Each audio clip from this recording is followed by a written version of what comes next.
adjusting the camera. Got some twisties there. Fuck.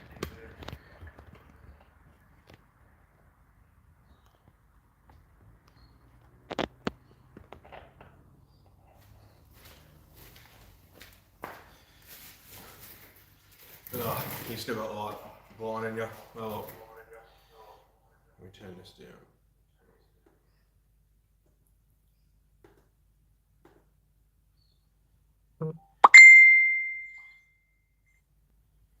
And I gotta turn my phone down.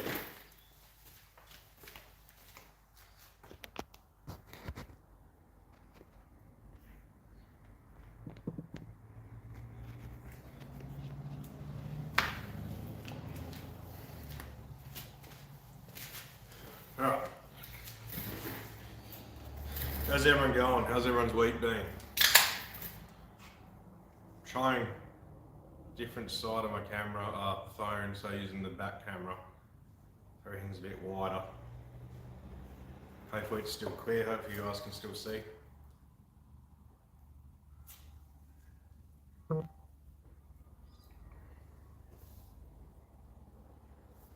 only thing is it looks weird.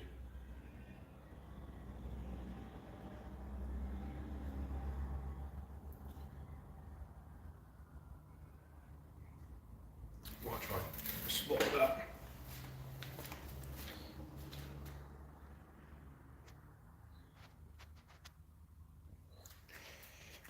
Right. Let's swap around to what we're used to, eh?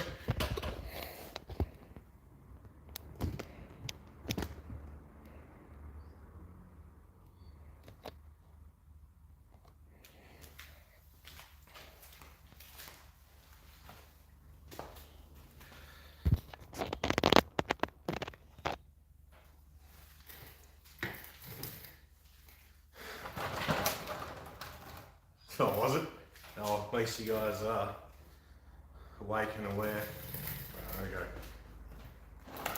Got a slide in here. Right, let's try it again. How's everyone's week been so far? What's everyone been up to? You're not bad, Luke. How about yourself?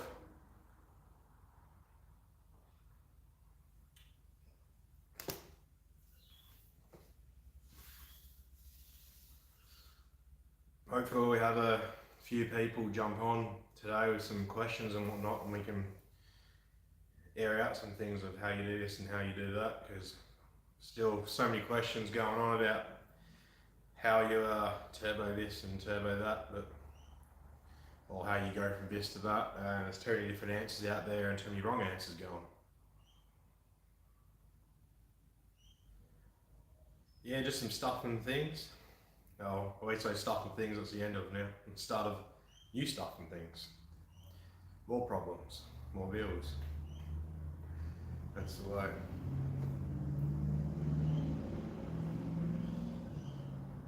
Hey Talk Hub, I have a rough idea what that's going to mean, but I got no idea. Barely understand English, let alone I'm going with Spanish. I'm not even going to attempt. Confident, I reckon your Eco could take 45 PSI no tune, or seems to be the go what everyone does. So, yeah.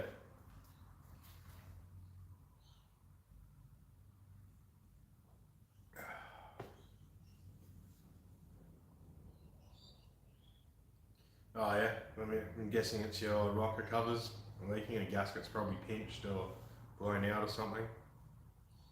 Gotta love that though, all in the manifolds, that thing will burn forever, especially if you got it heat wrapped. Oh my god. Forever. Which I had some issues with this, similar thing with oil, and it got everywhere. And yeah, this smoked for a while. And now I've got more issues and gotta fix some stuff, but you guys will find out that in a couple of weeks.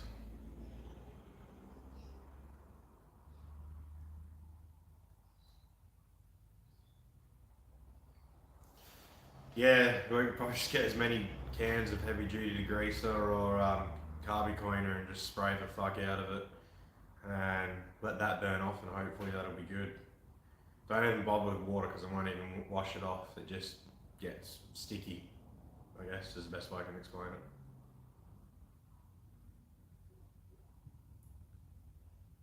What block freshest?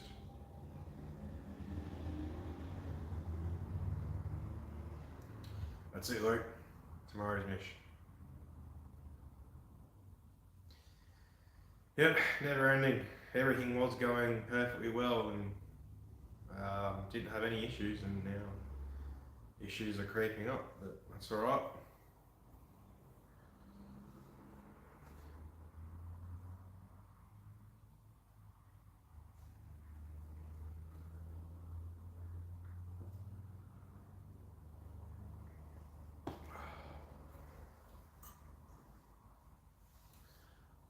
So what's everyone been up to in Carland?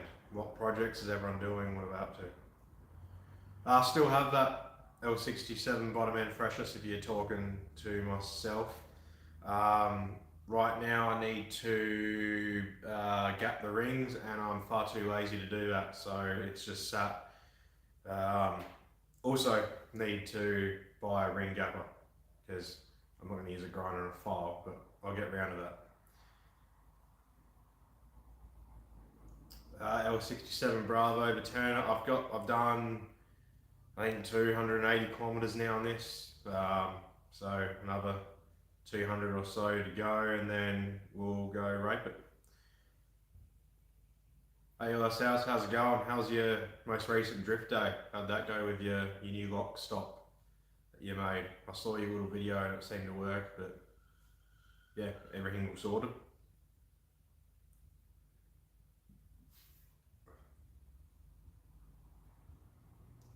That's it, talker, but when I this literally from assembly and everything to slotting it in to starting it, driving it, or no, towing it to the dyno, on and off the dyno and all the street drives, I had zero issues apart from that shifter that as soon as I Loctited those bolts was fine. Everything else was perfectly fine, and then all in the span of 2 days I had turbo oil feed line break, and now I've got this whole thing wrapped here. It literally dumped all the oil everywhere outside, dumped all 6 litres from the pan in about 15 seconds. The water coolant line was about to go. I've got the hose here. Let me see. You can see that that was about to melt and pop out as well, so I cut that short. That's running there. I'm going to get some stainless braid and just do these lines in stainless braid and more heat resistant. But apart from that, I had literally had no teething issues, and I thought I was in the clear, which was a nice change, but no. And then now I've had more issues arise after that, which was the next day and whatnot. I might as well just say what it was. 2 bolts off the back of the head backed out, and 2 grounds came off. One was for the ECU, the other was for the coils. So I was misfiring, I was getting trigger errors and whatnot, and it's cooked a coil. So I've got to now buy a new IGN 1A coil, which sucks because that's like 130 bucks posted. Unless there's one local, then it'll be 100 and something dollars. But so Ecotec is down for the next couple of days, or on my swing while I'm waiting for it to come in. So yeah, teething issues weren't there, but now they are.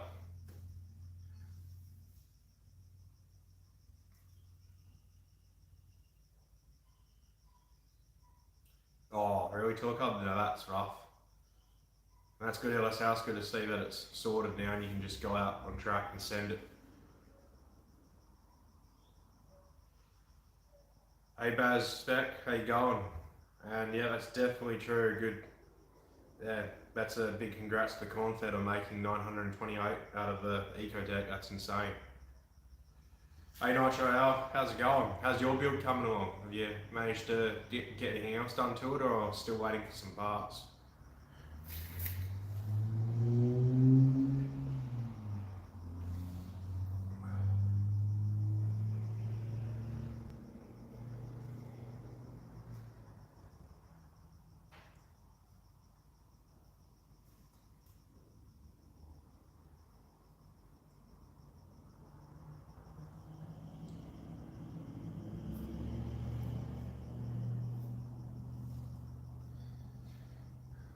Now we just got to see you run a 9 corn fed. What should that be? 9 at 150 plus. No, this house I didn't. That person has done me bad. Well, not done me bad, but she fucked me over before. I was actually meant to buy a digital dash off her. It was all sorted. It came time to get to whatnot, give the payment and everything, and she just absolutely ghosted me, and then I missed out on the power tuning deal that they had at the time, so I ended up having to pay full price, whereas hers was really cheap. But I'm not going to bother dealing with her again just to get turbo manifolds for half decent price with the VE, so no.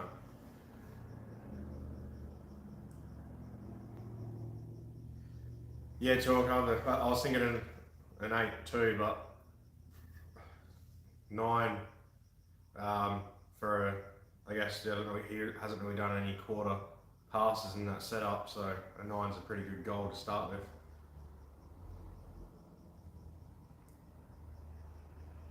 Yeah, no, I do have a target, but this turbo definitely won't get there. I'm still hoping I can go 800 plus on that turbo, maybe 850, and then I'll have to step it up to, I'll probably just go a G45, and if I have to spray it, I have to spray it. Oh, that sounds like fun, but at least you can keep them busy with it.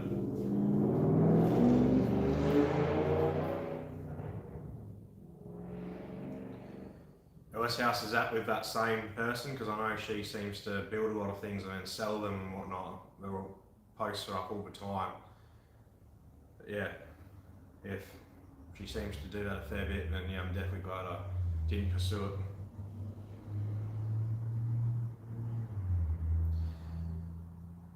G42 would be good, but if I'm doing that, I might as well just go a G45. There's a reason why the G45 would be better, but I'm not saying it because I'm not making that information public just yet. Yeah, if a G45 will fit under the hood, it would be great. Otherwise, I will just have to cut the flange of the turbo manifold down a bit and adjust things.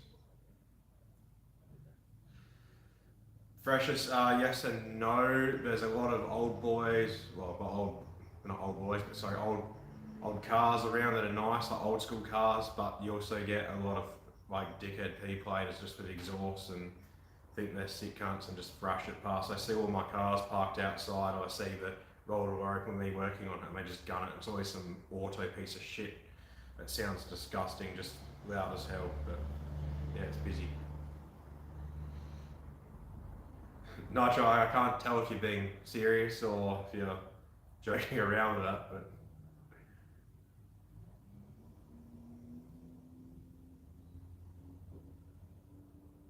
right, nice house, yeah. Well, I'm glad I didn't pursue it then, because I don't want to get screwed up with that again.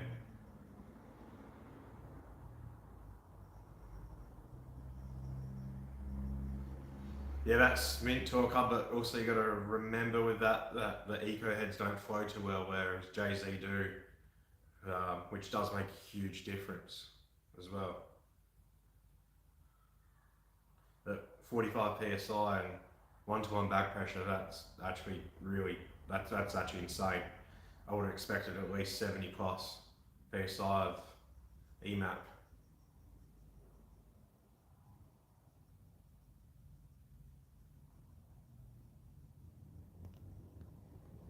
The old wagons are sick, look.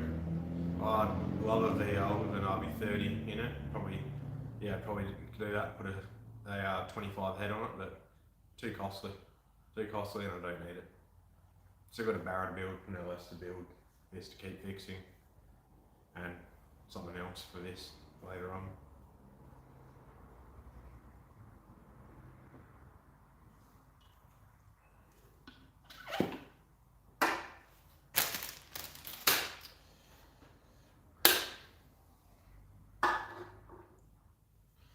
APSI Diesel Co. I've no idea no idea who you are, but EcoJet is down at the moment. It's done a coil. Had two bolts come off the back, well, untighten themselves off the back of the head, and which is really weird for two on the same head, and two crucial ground wires come off, and in turn it's killed a coil, so it's just misfires its head off and whatnot, and pops and bangs on idle. So I've got to either find a local Ecotec dealer to get another coil, or just buy one online and wait till I get back next R&R. L67 Bravo, I don't know, I didn't ask Nathan, and I don't think Nathan wants to release that because it's his own R&D and his own special work on the heads. I know most people manage to get them to fly at 235 at CFM at 600 lift, and I know mine flew a shit ton more than that. I'm not sure, I know it's definitely 240 plus, but I'm not sure if it's in the 250s or 260s. But for comparison, a standard barra head flows at 295 CFM. So yeah, way more than what a cast head on an eco will flow.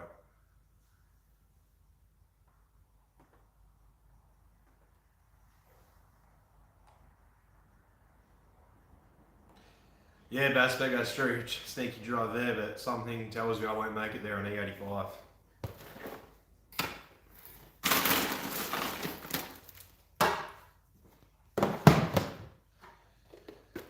That would be good too. I wouldn't mind going to Sydney and doing a couple drag races and whatnot, and if there's a decent scene down there, going on a cruise or whatnot.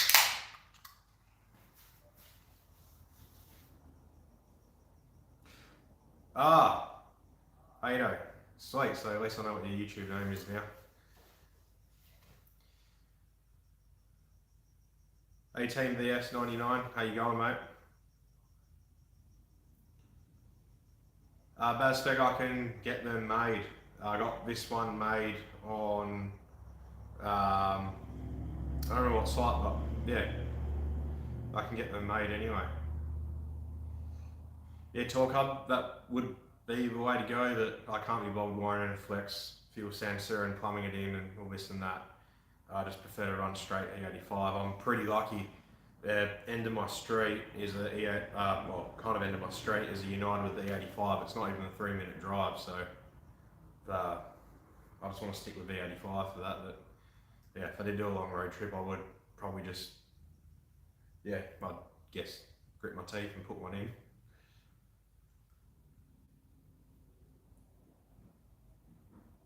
Hey, come on, man. How you going? How's your build going? Have you got some parts in for that? Yeah, Torque Hub, very sport, and probably about 15 or 10 minutes from my house is another one, and then 20 minutes there's another one as well, which used to be my local one back when I was at my mum's.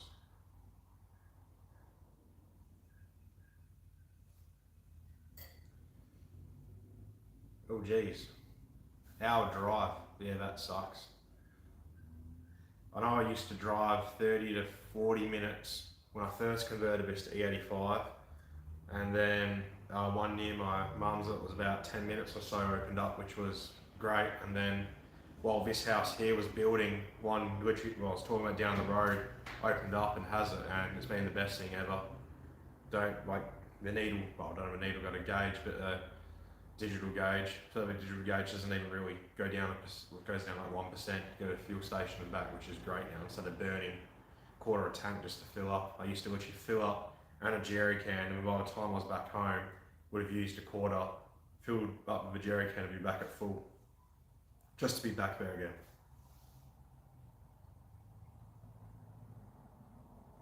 Killer PSI, have you got some videos on your channel of that? Because I'll make sure I subscribe and watch them. That'll be cool to watch if you're documenting that. Oh really? Oh, that's house. Like that many Uniteds in the Gold Coast, that's not bad.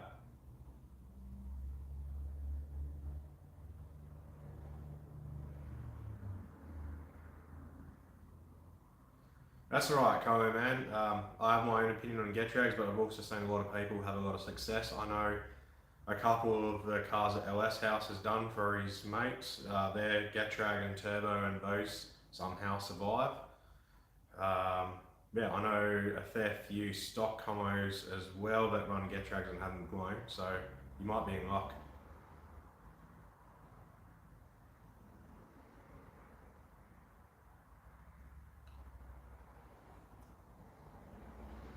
Team VS99, is that to me saying you got a question?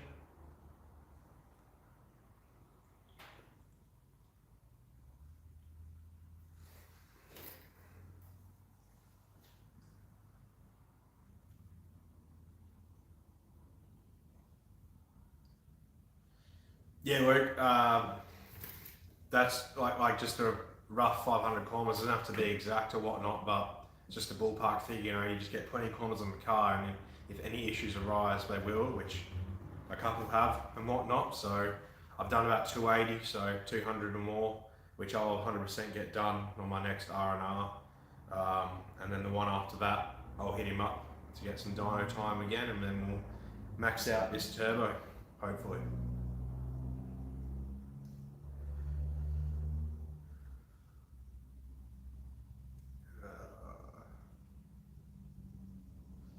A wastegate from eBay and airlines and tank. By tank, you mean fuel, what lines to get?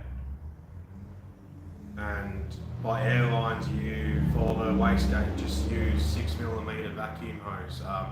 Thermostats make HD vacuum hose, so it's like thicker and more heat resistant. That's good. Otherwise, Repco, Super Cheap Auto, Auto Barn, Auto Pro, they all sell silicone hose, same as eBay. I just use that for all my vacuum stuff.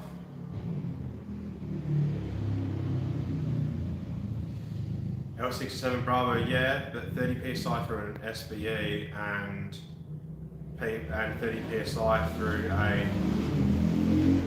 motor that has headwork and a cam and whatnot is a very big difference. For example, the best way to put it is Barra to an Eco. So the guy who builds my turbo is a Barra guy. He makes them for Barras, but obviously being the same size, I got him to make me one. A 2mm smaller version of this turbo made 517 kilowatts at 17 psi on his standard head, standard cam Barra. On this, 17 psi and my aftermarket custom cam and my fully ported and everything in the works done heads with a 2mm bigger turbo would probably only be, what, 400 kilowatts, I'd probably guess at a ballpark figure, which is 100 plus kilowatt difference. So just like not taking anything away from 30 psi and an SBE, but there's a big difference. The PSI readout is a restriction of boost. It means what the PSI reading you get on the gauge is the boost that the engine isn't utilising. Hence why with the L67s, if you say you get as people will know, as a 10 psi pulley, but at 87mm, and then they whack it on their car as it is, and then let's say it reads 8 psi, right? But then they go and get extractors and say roller rockers, a full exhaust, and then now the boost gauge is reading 4. They think they've lost boost or they have a boost leak, but no, the motor's utilising the boost more, and then we have 4 psi of a backlog of boost instead of the 8 that had before. Same thing for turbos. So yeah, yeah. There's a big difference between standard and aftermarket motors.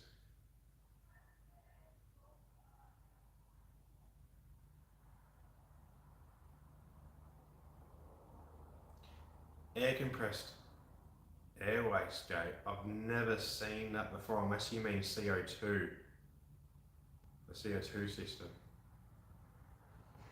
Yeah, talk about, I actually bought everything to do dash for reference hoses for it, but I wasn't too sure on how they sealed. I got the Golby's rubber cutter stuff and I was like, oh, I'm not too sure. So I just ended up just whacking on some vac hoses for now.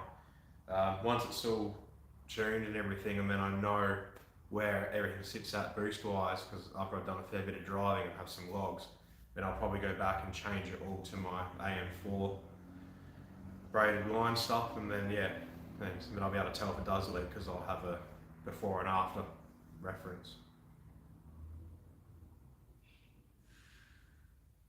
So he goes, yeah, so torque hub same as me then, so it would be a CO2 system.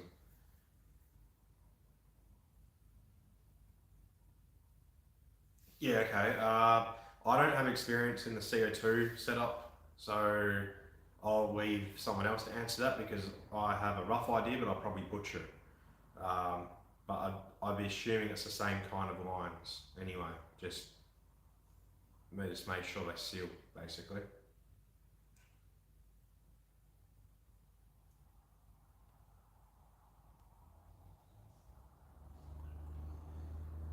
L67, gotcha. I was just talking in general anyway, just replying because a lot of people reinterpret stuff different. Yeah, well, this should be nice and responsive. I actually ended up going into the tune and adjusting my drive-by-wire settings and making the throttle a little more responsive. So I don't know if you guys do watch my videos, but I was saying down the road it felt like something was holding the car back, like almost like a handbrake or brake was on, or the cam just had nothing down low. But after I adjusted the drive-by-wire settings, like the pedal to the throttle ratio per se, it's made it 100 times better and it feels just as good as it did before my old cam. It's actually really nice to drive around on the street, like NA per se, off boost and whatnot. So yeah, and it does respond really nicely. That turbo does come online like pretty decent, and when it comes on, it comes on. I did a cruise with some family and some friends the other night, which the video will be coming out in a couple of weeks, and a couple of them have 470 horsepower cammed LSs, and I pulled the log after, and I was at 32.8% throttle, which made like 10.2 psi, which I was just modulating so I didn't hit the boost cut there, and I was absolutely pulling away from them, and they were full noise in their 470 horsepower LS. So that's saying something. Like, this feels insane even at that, and that's nothing, that's just bathing it really. So it will be good to see how it does go on this turbo.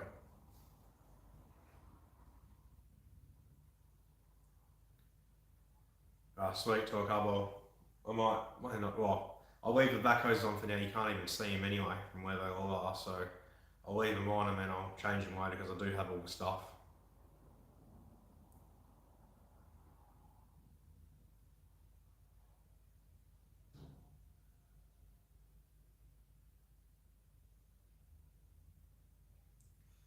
Yeah, sweet PSI diesel. It'll be cool, just even little videos and whatnot. It does suck filming everything because everything takes 3 times as long, and you worry about the angles and whatnot, and then the day's gone past and you've done a job that would have taken you an hour or 2 without filming. But it is always cool to go back and have a look at what you did, or I've even gone back on my videos a couple of times to see what I did, and I get worried I forgot something or messed something up, or something pops up and I want to check how I did it or whatnot. So it is handy in that sense.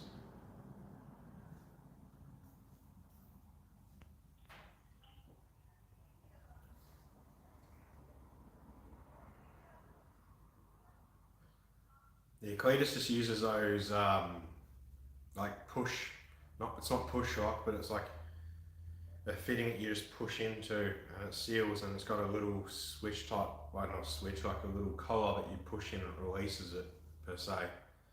I don't know how to explain it. Team VS, if you're going for 550, you won't really need CO2 at all. CO2's it's to kind of force more boost into what the wastegate spring has there. 550, what motor I get? L67, 550 should really be with a cam and like a 62mm turbo. You should be around 24 psi, give or take, which isn't that much. You could have a 12 psi spring and make that. You'd probably want like a 15 psi spring in there, and the boost control will have that no issues. Hey Lucas, how you going? How's your rig going? I bet you're excited for some certain exhaust redirecting parts coming your way.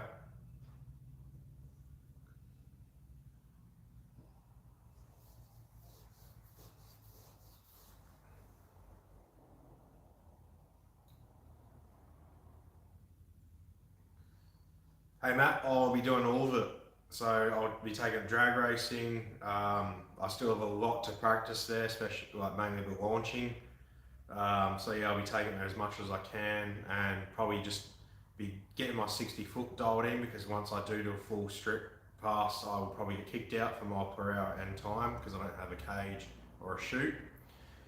Roll racing events, I think there's only like 4 this year, which they're all the second half of the year. So hopefully I'm home for them and I'll go to them. I'm not sure if I'm going to take my VE, which is over there, or Vista Power Cruise, but basically I'll do as many events as I can. I'll take Vista drifting as well when I'm home, and some street driving here and there, but basically anything and everything. I did want to take this to race wars, but that got canned, which sucks. Would have been cool to grab the V6 title for it, but oh well.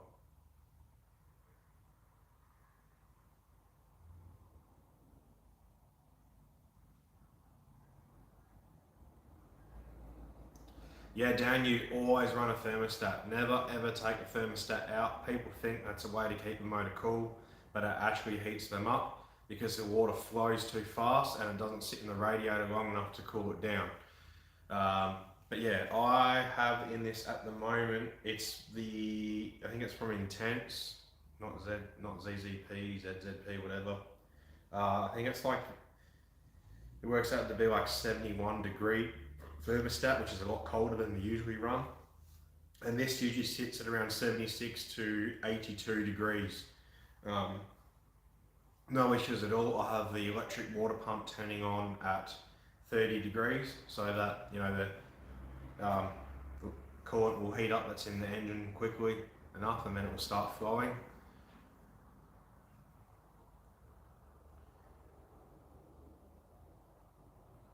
Sweet, Kyle, that'll be awesome. Just don't do what everyone else is doing, order them, get them, and then seem to part out the car. As far as I'm aware, I'm the only customer that has a running car on a set of them. Everyone else has seemed to part them out or disappeared off the face of the earth, so it'd be good to see some more. Boosted Forerunner, fully 6-stock Ecotec, can take 100 PSI, no dramas. But no, in all seriousness, that is a question that is completely dependable on the size of a turbo, if it's cammed or not, if you have the headwork or not. There's too many different variables on that.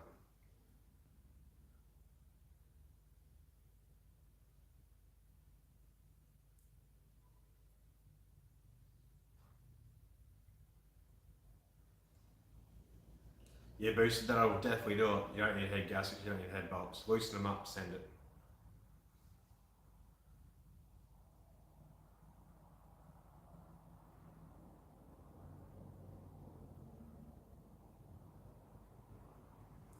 Yeah, sweet, Matt, that'll be sick. Get in contact when you're heading to some events, and I'll let you know if I'm heading down or not. And who you're taking your car to get tuned, and what ECU did you end up deciding to use?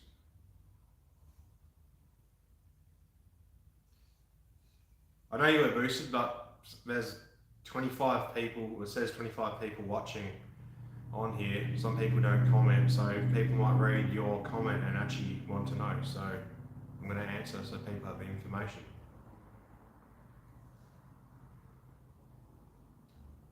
Yeah, why bother trying to keep it corny when you can spray it everywhere, eh? Proper drag car, one pass sense. Just do a Leroy, get your title and no coolant.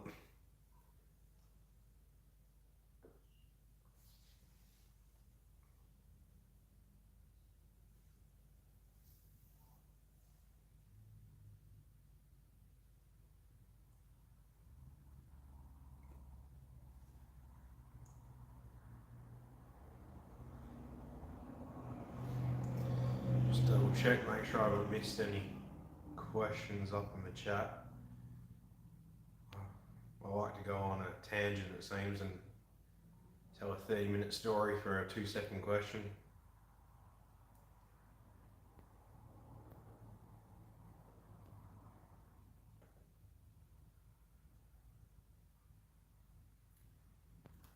Faulty ECU after all that, Jesus.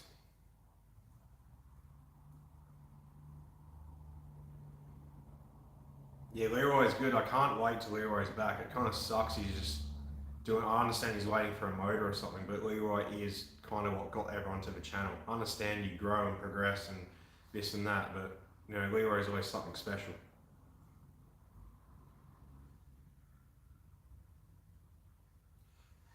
Yeah, talk up. That'd be insane. You'll have to, if you're interested, get in contact as well when you go onto the track, and it'd be cool just to catch up, hang out there, and do some friendly racing and whatnot. Have you guys decided what you're doing with your VY? Because I know there's a lot of people on all the Ecotec and L67 channels that are jumping on my stream and whatnot that'd be interested to see what you do with yours, considering you've got a much larger target audience too. That'd be pretty cool to see. If you do stay eco, it'd be pretty cool to see. But I know you got your lot of your 5 litre parts, which is also cool. That'd be different to see in a VY, that's for sure. At West House, I actually have 2 brand new headlights in a box sitting under there. One has been modified to have a hole for a turbo. These were actually polished and clear coated, and the clear coat's gone on again, so I'll get around to polishing it. But, you know, when a car sits dormant for a year and a half, shit happens.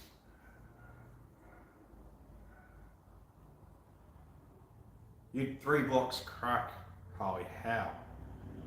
Like, where and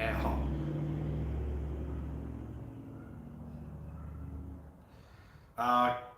Cody, that also depends on the, what do you call it, their head gaskets. Like, people have made, like what Confed said there, above 30 psi, but also people stay with the standard head studs at 30 psi and have been fine. But, yeah, everyone has different opinions on that. Me, personally, standard size ARP head studs with a MLS Kinetic head gaskets are known to fail above 25 psi anyway. It's a hit and miss from there. So the head studs are more than capable for whatever Kinetic can hold in as it is. A standard ARP head stud will be fine.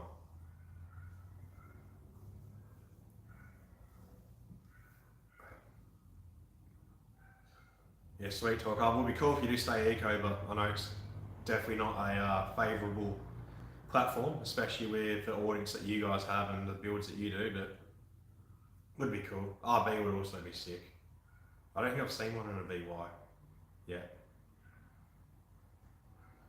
Yeah, but this is what Cletus has done over in USA is insane, especially for the burnouts. It's gone from a standstills to now him doing proper burnout comps, and the good thing is they get a huge range of cars too.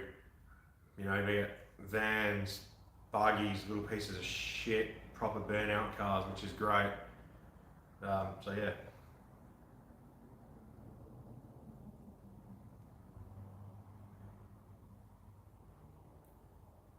Heinrich Performance, never heard of them. 270 kilowatts and a bent rods. It should not be doing it there. I'll be getting a different tuner, man.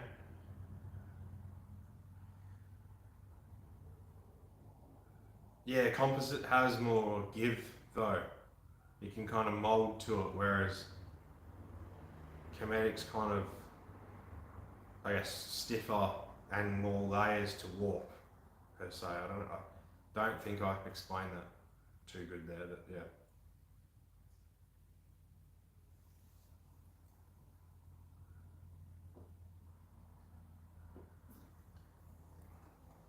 Cornfed runs Kinetics, but he did do the bigger head studs. He went to 1/2 inch, but he also has some secret squirrel stuff going on as well that, well, from what you'd see, helped it too. So that's not Kinetics and head studs alone.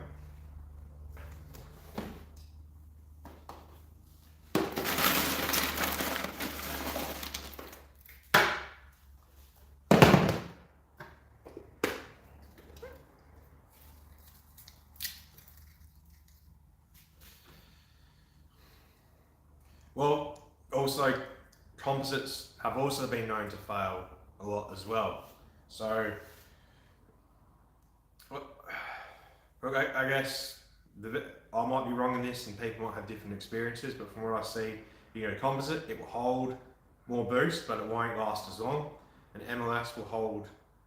You still hold the boost, but you might push them corner left ahead. But at a lower boost level, the MLS will last 10 times longer than the composite will, getting thrashed at that boost level. But like I said, other people have different experiences, different luck, and might think different.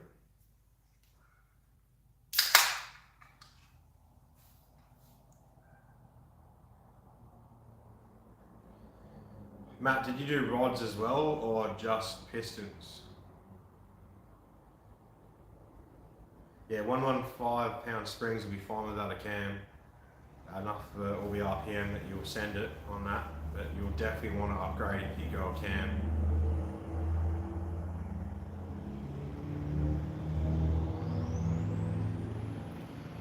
Yeah, talk hub, that's it, but you're not meant to O-ring or fire ring the comedic gaskets. You're meant to go to a copper gasket, which aren't that much, but like it's 450 or 500 for a set of comedics, or it's 600 for a set of fire rings and a copper gasket.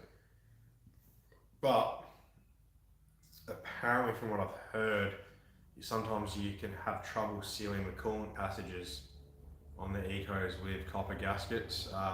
I know a couple of guys put a bit of RCV around the coolant ports and that have been fine, but once again, haven't experienced it myself, can't talk on it.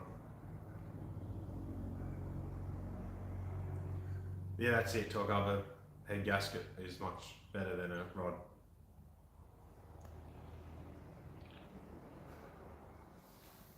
I did copper coat my MLS. Some people don't like doing it, I just did it because it's just something extra. Yeah. Yeah, common man stock head gaskets definitely do handle boost. My stock head gaskets made 421 horsepower for 7 years at 15 psi and 8 degrees of timing. Yeah.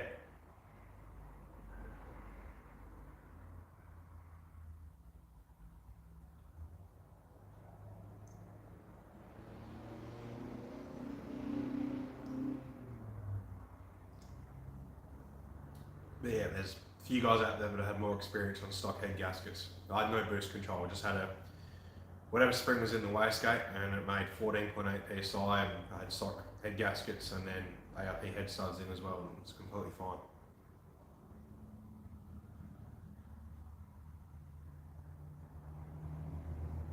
Yeah, I doused mine in copper coat. Yeah, sweet. If you did the rods too, that'd be good then. Who ported your heads, and did you get flare results? Oh yeah, that's right. You said your cousin did it, so that's good. It'll be fine then. Yeah, well, once you max that setup out, look at a cam. Get in contact with myself if you like when you go for cam choices, and I can steer you in the right direction. Otherwise, I highly recommend Nathan Curry. The cam in this is fucking insane. Like, it performs amazing. It utilizes the boost perfectly, and obviously it sounds off tap. Like, there's no fudgery in the tune to make it bump its head off. It's actually, for a change, is in the cam design, which is kind of cool.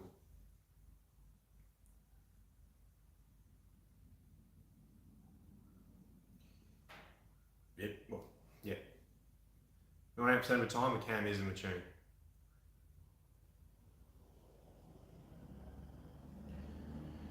No worries, Talk Hub. Cheers to jumping on the stream. Appreciate it. I'll catch you on your next video. We'll watch you there.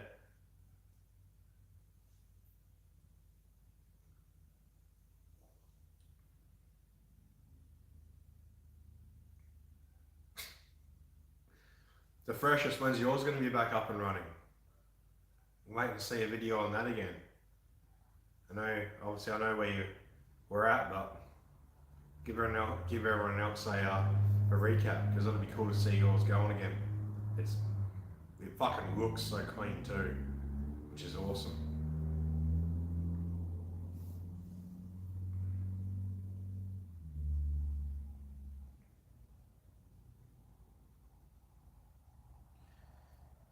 Sick lad, that depends on which XR6 it came from. Is it from the BABF or FG? Because they're different sizes.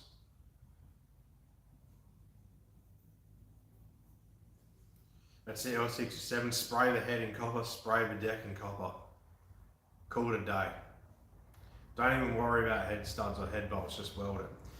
FG are smaller, they're a 3576, whereas a BABF is a 3540 as they're known, which is the same as a 3582. On the FGs, they tap out around 420 to 440 horsepower, so on an Eco, I reckon you'll get 350 out of it, but the boost will come on very early, which you need to be careful about because that's where the damage happens and you will bend or break a rod. But yeah, I'd say 350 to 400 if you're fucking lucky on an FG standard turbo on an Eco.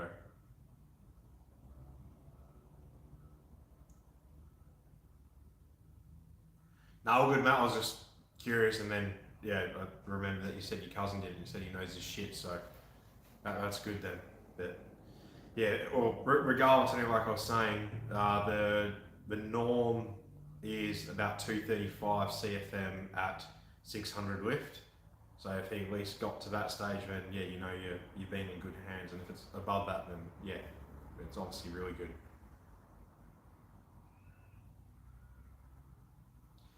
Boosted Forerunner, I don't even connect my knock sensors. I don't think Cornfed does either in his ECU masters. I don't think many people do the aftermarket ECUs. You should really be tuning with knock ears anyway. Those the factory sensors and hooked up to ECUs will detect it way earlier than there's actually knock or give noise, and you get scared before it's actually an issue.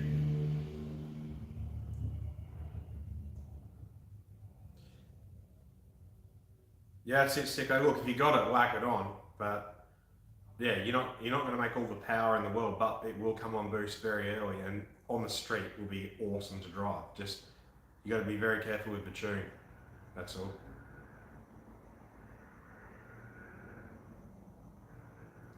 Oh, sick. George knows his shit at ProFlow Fresher, so that'll be really cool to see.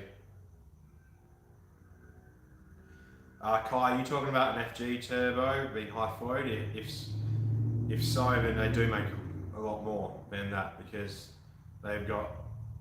Well, I think the compressor does a bit more work for them. I think that I've seen people make a 500-ish horsepower on them, so probably 450 on an Eco, around there.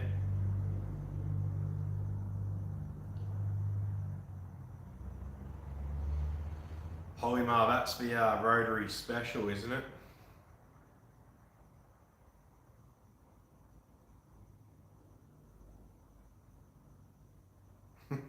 Yeah, Confed what's knock is.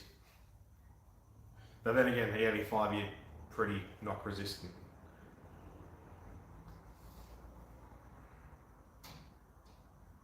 If it's a standard ECU, I can't remember if you don't have them plugged in, if it pulls timing or not, but no. If it doesn't, then no, it's not an issue because it shouldn't be knocking on a standard tune anyway, especially if you've got 98 fuel in it.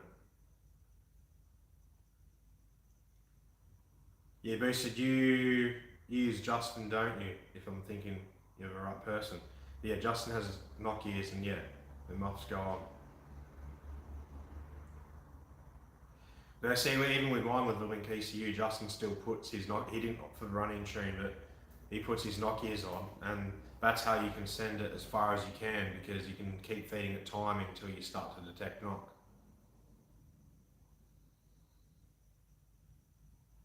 Oh sweet, so there you go, like Convert said, it won't pull timing, so no, it shouldn't be bad if they're not plugged in, because if it's just a standard car, standard tune, then yeah, it should be fine in theory. Don't take that for gospel though.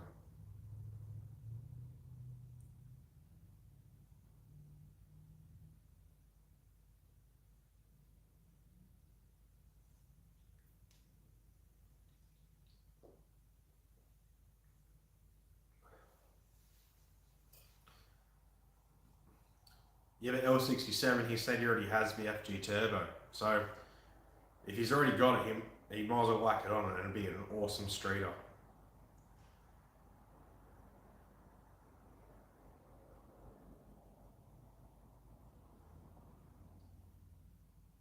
a nice big pretty Garrett thing on it. What do you mean? Because if you're talking about the FG turbo, it's definitely not big. But yeah, like I can show you, I've got my FG out the front. I can take the camera in, but the turbo's tiny.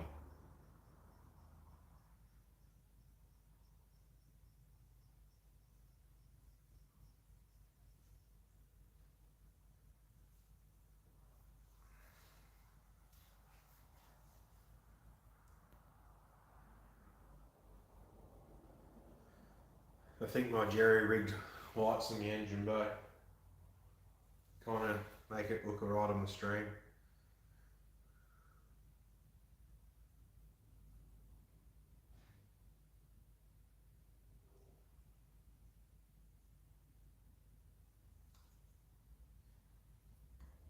It would feel really good, it would spool quicker corn fed. What I don't understand though is how barras always seem to fuck turbos out if they don't have an oil feed on it. Yet on a commie, we never have, I never have an oil feed filter on them.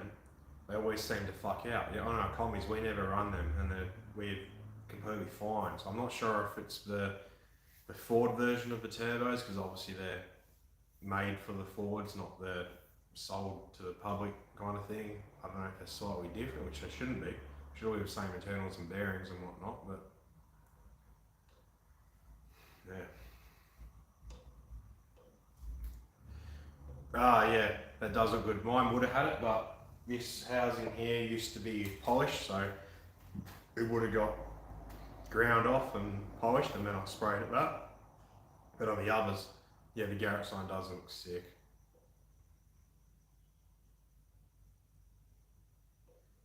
I don't think anyone has heard on the alloy heads yet Baz spec. I was kind of hoping Evan was going to make it to the stream, but he must be busy, because I was going to ask him. I was considering getting on that list and ordering some, even though I just got these done, but for the next one, it would have been really cool, and I would have got the heads and then sent it straight to Nathan to work his magic, which I'd be forking out a couple organs, but is what it is, I guess.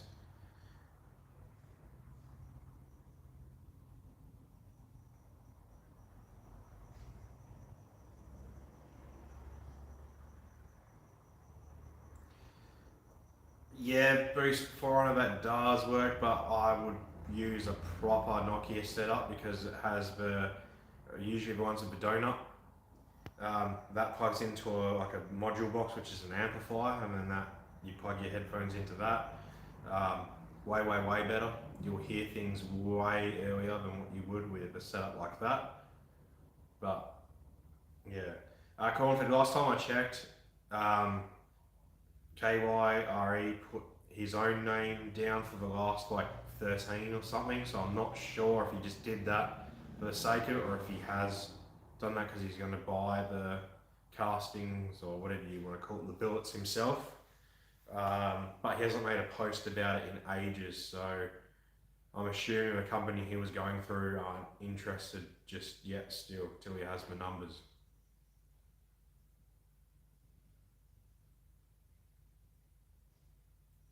No, Boost keeping that secret.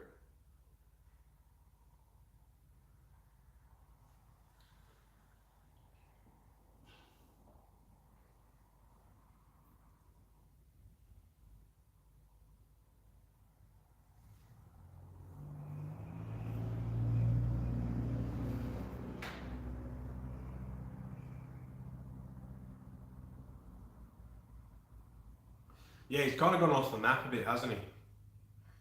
At least I had, when I saw that, I inboxed Evan and had a chat to him, and no one's paid any money yet, which is good, so he hasn't run away with anyone's hard-earned money. But it kind of sucks, because backlist has been going for what, 6-8 months or whatever.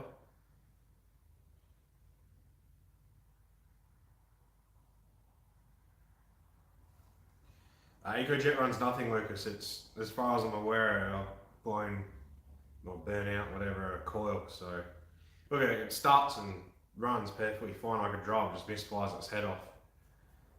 So Ecotec ran nothing. We'll leave it at that.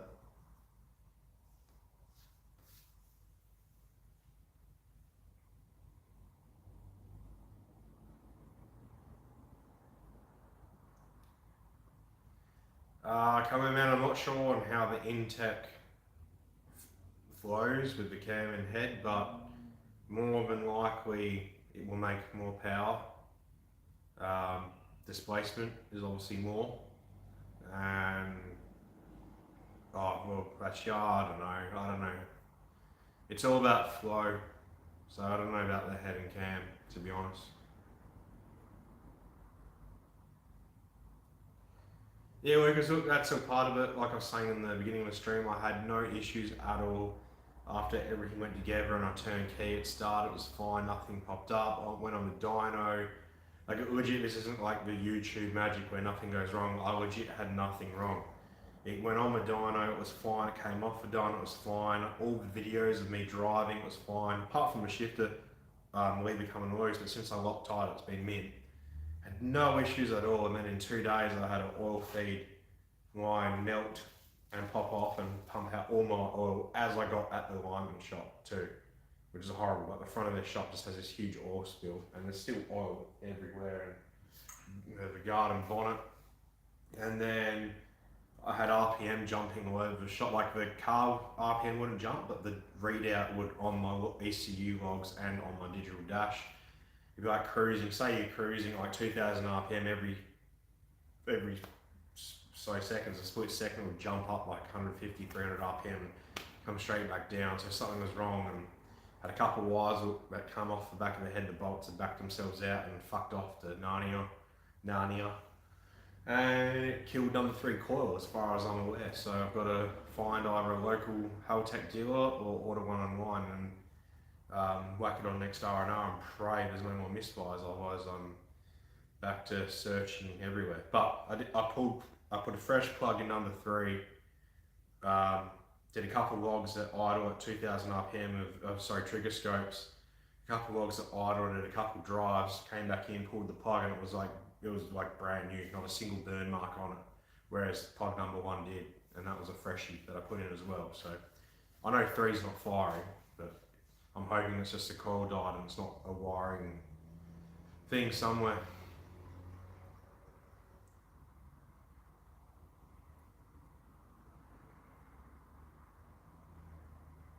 Oh, that's right, he did too, didn't he, at Ellis House? So yeah, they do make good power. So yeah, it probably will make more power than the Eco, sadly.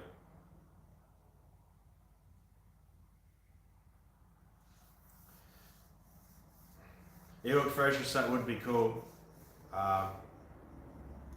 Just sucks that you've got a lot of parts for the Eco already for it, but I guess you could sell them and make some money back.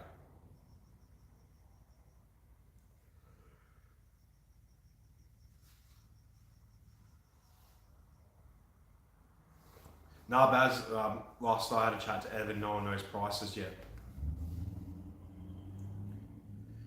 Dan, like I just said, he needs the numbers to be able to make the company getting to start figuring out prices. But to Australia, I'd be assuming delivered, and the cost, you'd be looking at $7,000 plus.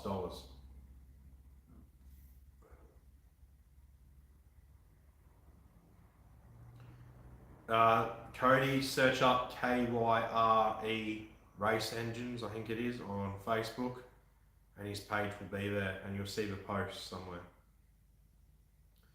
Yeah, coming, man, for LOA, L36 or L67 head, you get to pick. All the difference is that the injector bosses are drilled or not.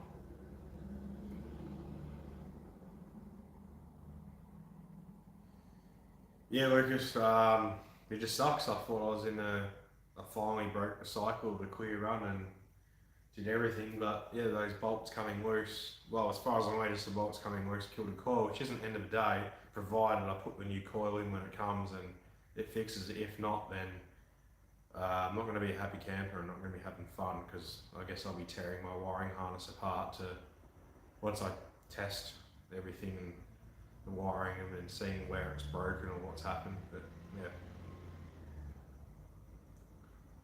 Well, there you go, Bear has a 5.5k, so you're probably looking at 9 to 10 grand if you get him to do the work on it too. Nah, come on, man, I used to run LS cores. At this time I got the Haltech IGM 1A, They're just Ecotec branded. They're the same as AEM. Whatever other brands they are, they're all the same. People just slap their own sticker on it. But yeah, the IGM 1A coils is what I run. Way stronger spark than the LS's, which means I can run a bigger gap, which helps.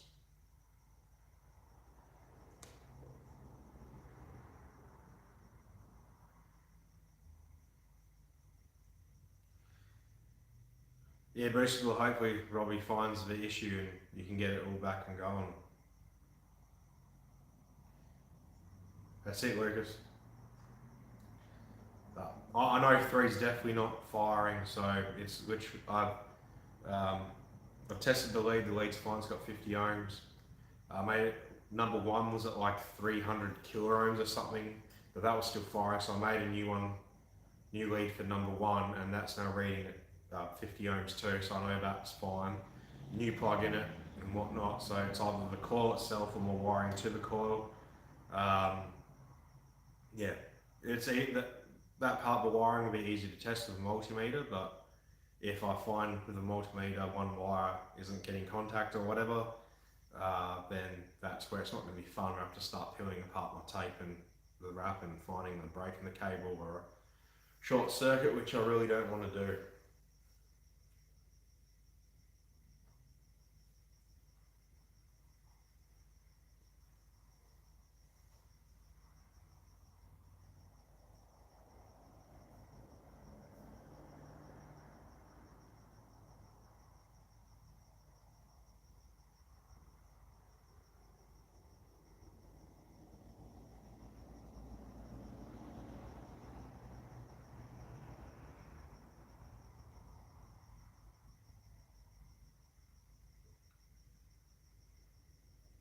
Yeah, I saw he put his name down on the ones that need to be sold, but I'm not sure if that's him going to fork out the money for all of them so all the castings can start, or if he just put his name down for the sake of it. Like I'm not sure what the go is because he hasn't made a post saying like it's going ahead or this or that. And when I had a chat to Evan, which was literally like last week I think, or 2 weeks ago, he said he hadn't been contacted or anything, so it doesn't seem like it's going ahead.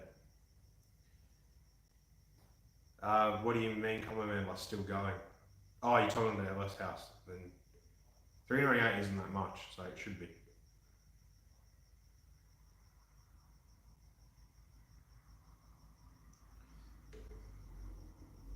Well, boosted, that makes sense in one sense, but some people like their car and they've spent a lot of money on that motor or things to do with that motor. So yeah, it's what's the saying, 6.5 a dozen or whatever the fuck it is. But yeah, you're right. It's way more than 5k ahead after you get it ported and valves and springs and all that jazz. But yeah. Lucas, like I'm a spiky because it doesn't intimidate me at all and it doesn't phase me or worry me, but I don't enjoy it. Like, no one likes wiring. It's time consuming and can be a pain in the ass, but yeah, it's fucking easy. Well, for me at least, anyway.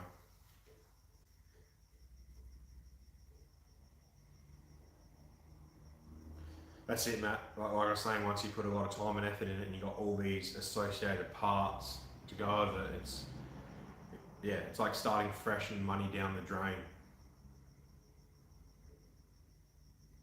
Barrett engines are insane. That's why I jumped on getting my cousin's FG off him when he needed to buy a 4B for his business, or a ute for his business and his kart racing, so he could tow and get a trailer as well. Because they're just insane. Like they sound with the right exhaust, they sound like my one sounds fucking insane with the exhaust setup I put on it, and they flow amazing. So yeah, but you really can't compete with the Barra these days. That's it. 6 of one and a half dozen of the other. That sounds about right.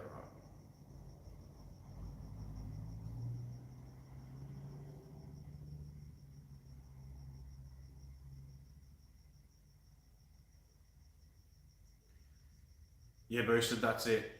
The minimal more money you spend on a setup means it's easier to change or throw it away. That's for sure.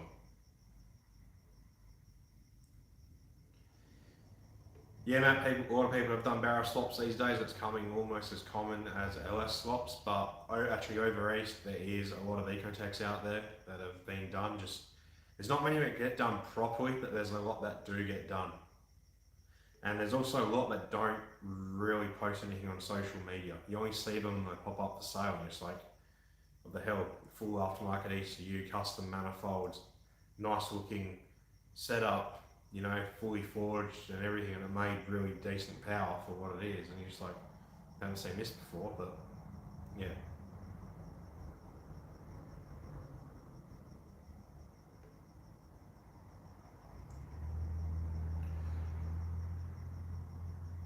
See you later, Team VS. Cheers for jumping on the stream. Next one will be in, I think, 3 weeks, so look out for it then and jump back on.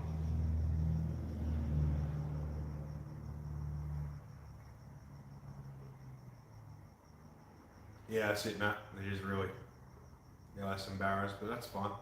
They're both great platforms, and I've one of each of those two, and I wouldn't change it for the world, to be honest.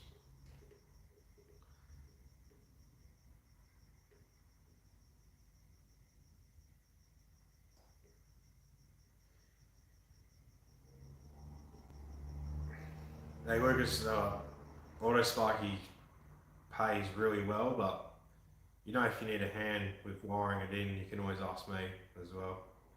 We'll be able to sort something out. It's not that difficult. The best advice I can give is take it in chunks. So when you're wiring that in, just worry about just injectors, wire injectors. Worry about coils, wire just the coils. Worry about throttle body, wire just the throttle body. Wire anything to do with sensors, wire just for sensors. And then obviously like power to the ECU and this and that. Just do it in stages. Don't look at it as the whole picture, because that's when people get stressed out and think fuck that. But then if you just do it in sections, like I was saying, like just injectors, it's 6 wires to the injectors and then a power wire to each one too. Like that's really simple, you can't fuck that up. And then it suddenly becomes this much smaller task and a lot more manageable. So yeah, it's not that bad.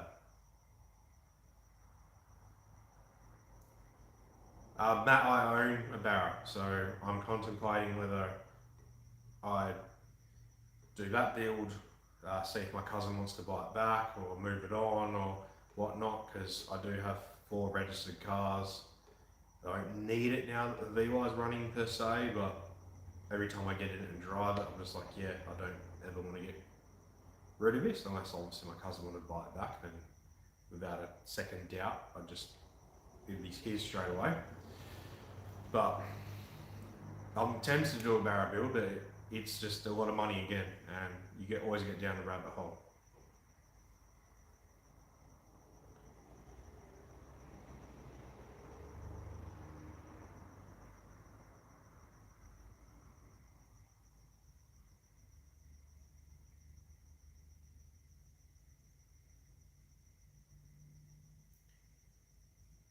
Bulls Water, who are you talking to with that? With what size turbo?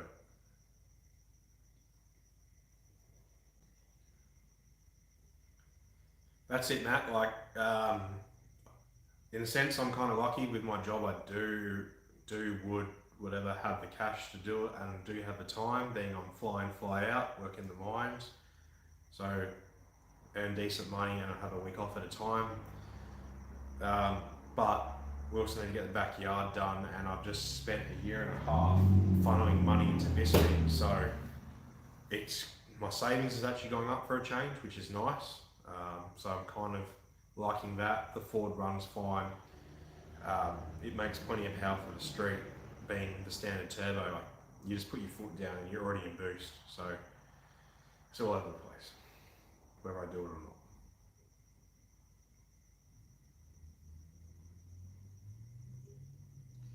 Yeah, that's it, Cody.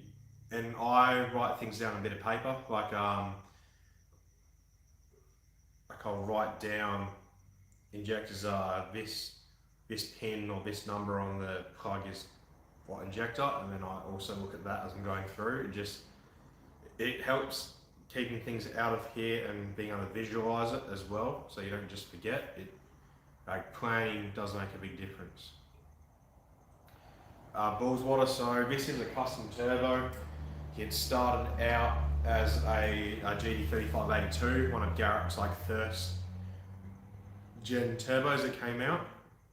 Since then, I got a turbo sponsor who mainly does Ford stuff, so this is made, he made these for Fords per se, so I sent him my turbo, and now it has a custom 70-84 millimeter compressor housing, with the front housing has been machined on his lathe, or I'm assuming it's a lathe, but whatever machine he has to suit. A GDX 3584 RS is a 68-84 millimeter, so this has slightly bigger compressor, same as a G35 1050, it's slightly bigger. And on the turbine, it also has a bigger wheel. It has a 70 and /63 millimeter, which is 1 millimeter all round bigger than a GD35, 3584 and a 35 1050. So in theory, I've seen people make 900 plus on the G35 1050. Same thing with the 3584 RS on barrows and whatnot. So I'm hoping this will flow enough to, on an eco, will flow enough to get me to 800 plus. 850 would be amazing. I'd walk away ecstatic at 850. I would be content with 750. I would be happy at 800 is the best way to put it on that. But yeah, I guess in terms of how other people would explain turbos, it's a 70 millimeter. 70 millimeter modified, I guess.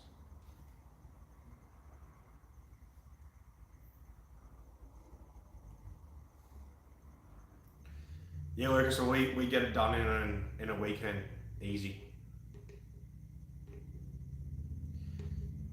Yeah, same as an Ecotec, yeah, they don't really go together. But look, all I've got so far I've got to do is buy a $100 coil, so that's alright. Yeah, hopefully it stays that way. We'll find out after I do the big power runs on the dyno and on the street, and I'll start breaking shit.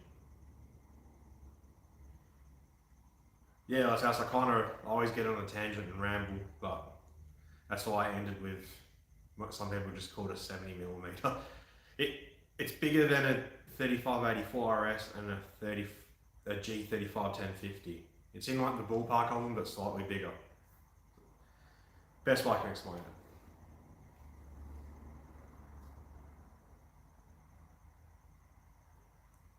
That's with beers. I work quicker with beers. Always quicker with beers.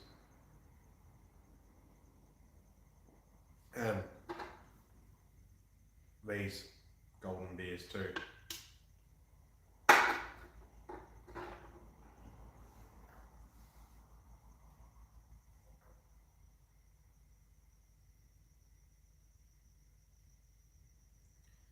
Turbo and Ecotec is a way of life. People don't realise it, but it is. Hey, whoa, calm down now, that is a real beer. It is the beer of champions. Well, actually, Evan has actually sent me some beers from Queensland, and I'm sending him some exports as well. So hopefully on the next stream that I do, his beers would have arrived. I'll save them for the stream, and I'll try and make sure he's going to jump on it, and I'll be trying out some Queensland beers. Dark Hoverman Emu Export is a WA only beer, basically. It was made in WA for WA. I think some other states do sell it, but it's rare. But yeah, it's it literally says on the can, let's see if you can see that, the beer for Western Australia. Yeah.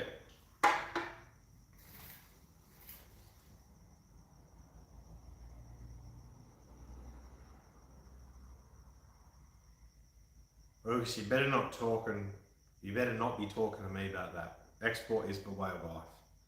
Like, I have a big workshop banner thing to the left, yeah. So looking right to the left on the wall as well, which you might have seen in the background of my videos, but it's a way of life. Calm down, Confed. It is real beer.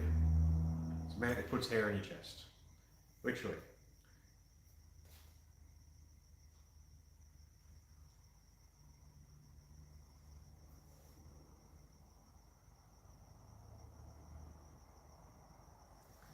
No worries, Matt. Cheers for jumping on the stream.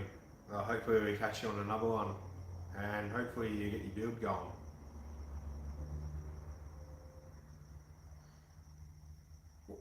Okay, that's pretty rare boosted forerunner. A lot of people who don't drink beer definitely do not like export. What do you usually drink out of curiosity?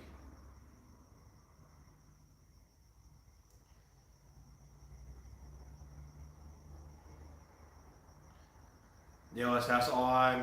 With all the beer I drink is like straight beer. I don't like hoppy or anything. I just like the normal beer, whatever you call it. But yeah, a lot of people do drink some weird stuff. Well, Confed, my old man used to always say if you eat this, it'll put hair in your chest, and I had to eat it, and he wasn't fucking wrong because it fucking did. Same as beer, he used to say when I was younger, puts hair in your chest, and as soon as I was 18 on. Actually, I think I liked beer at first, it was later on, but as soon as I started drinking it, it's there. Flower flavoured beer, yeah, no thanks.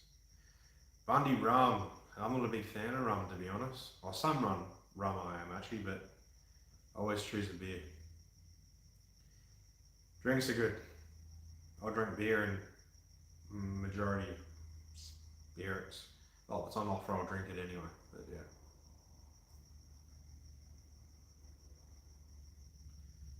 Rivets from Audi. I've never met anyone who actually drinks any beer from, I'm assuming Rivets is beer, but it's probably a spirit, isn't it? I've never actually met anyone that drinks stuff from there. Can't be good, surely. It's Audi. Yeah, Jack Daniels is usually my go-to if I pick spirits. Just Jackson, Coke, no sugar is my go-to. Yeah, West House, I did eat the crust on my sandwiches too. That was too lazy to take them off or eat around it. But yeah, got all the hair in my body, none on my head.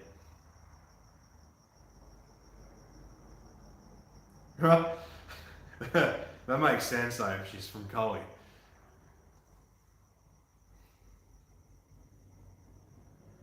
Hey, well, that's beer lips to the best, mate. You can fucking taste the export on it.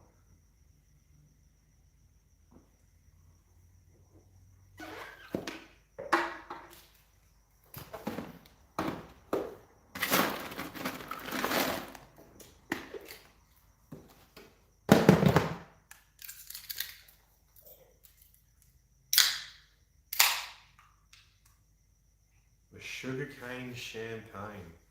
Fuck.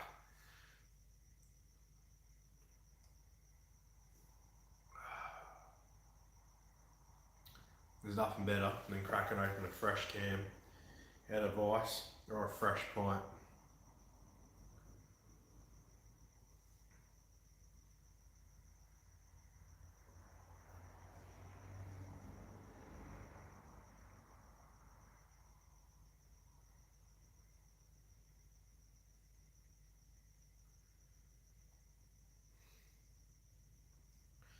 So since everyone's from different states pretty much here, is there any big events coming up for you guys, or is it all kind of shut off for winter and then it's all the second half of the year?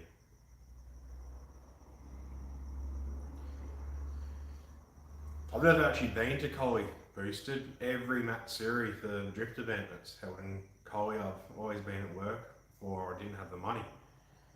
But met a lot of people from Collie though, and they're all the same. They're all definitely the same. Anything other than export, fuck. You know, Confed, if you come here, that's all I'm going to offer you. Actually, scratch that, that's all I'm going to allow you to drink.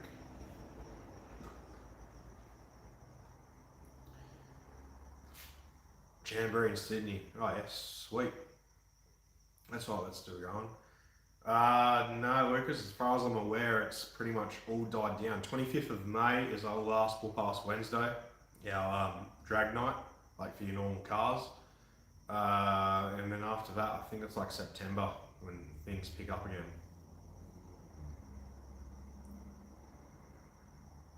Resurfacing willow bank. Yeah, right. So what does that mean? Usually I'll be grippy straight away. You got to wait for a few meets to get some rubber down.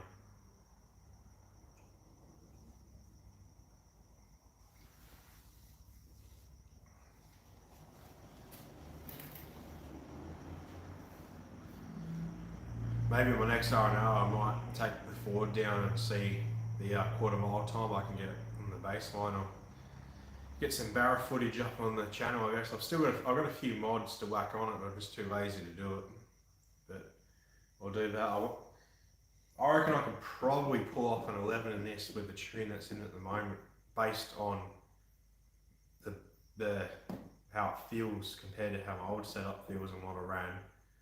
I'm not going to bother obviously, but oh yeah, I might get the Ford there before the season ends, and then this will get spun up properly in winter, and then starts to heat up. I'll take this down to the drags and pray I don't get kicked out or break something.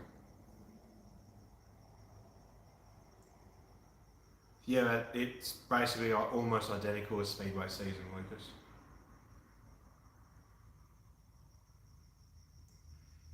Yeah, boosted.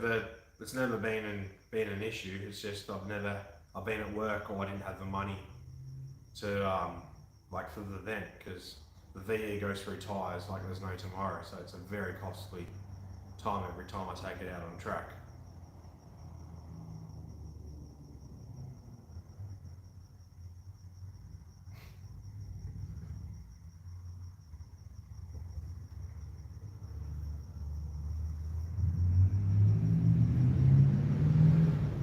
Lucky drifting doesn't get affected by rain. That's what's awesome. Just means you save on tyres, which is great.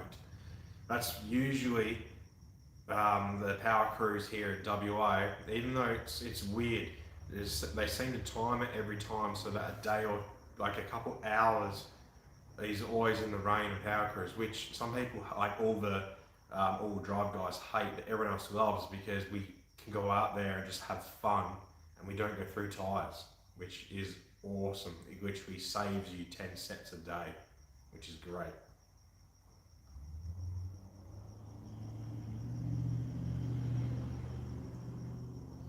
Are you talking to me, Como man?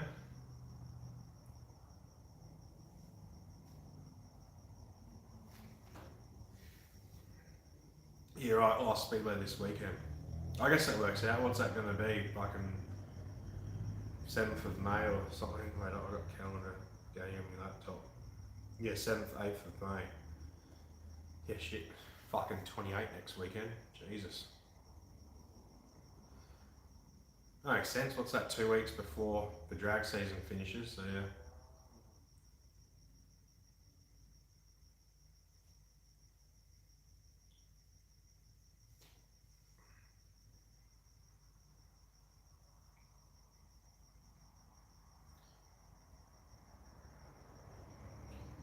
Yeah, it is slow LS, but a lot of, well, for power crews here anyway, you get a lot of heroes who sit brake.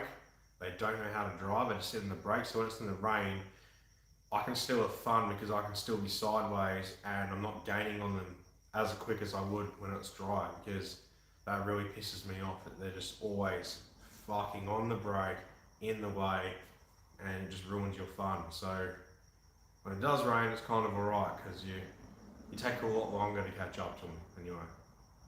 I don't get a foggy windscreen actually, somehow. Yeah, and you know the Type 2 boosted, it's always the guys who always post skid videos or skid this, or post they pop tyres or belts like that. They get on a track and they just fucking sit brake. They can't drive. Like, no one cares about you sitting brake and smoking it up. Like, they think it's cool, but nah. It's just, nah. Cheers for jumping on the stream, Daz Spec. Catch you next time.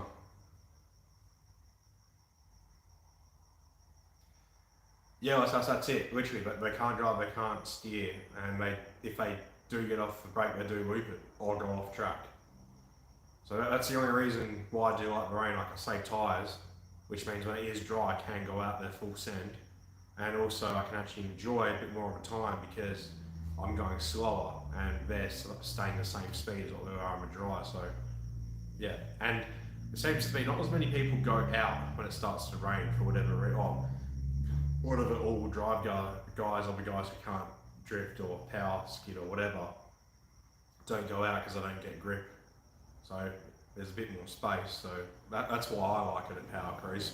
It's not all day though, which is good. It's just early morning usually, which is awesome. Just get out there, have some fun, and then as more cars go out there, it dries up, and then you can start, smoke showing it.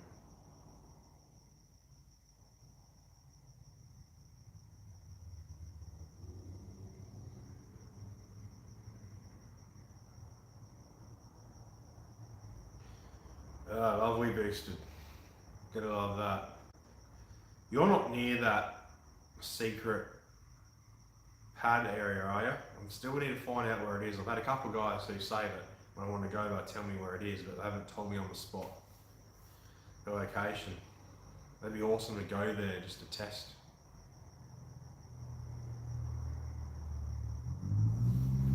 You go for space and a nice tip-in area. I'm actually interested in this, see how this will go on a tip-in. Obviously logging, see how the oil pressure goes. Because I don't have any baffles in the sump because I've never needed them, but I've never tipped in or anything. Power Cruise is awesome. Stay away from the P-platers or the guys who never leave the P-plater mindset, which is always in the Darrow suburbs they live in, you know the type. They've all got a SS Commodore with the full exhaust and straight pipes on it and whatnot, and stockies and belts, so if they can't actually drive, they can just sit brake or do standalone skids and think they're awesome. Put them on a pad or on a track and they're useless.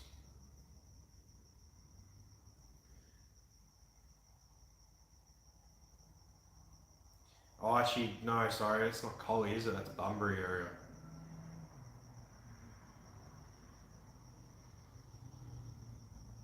Oh yeah, New South Wales, yeah, right, fair enough.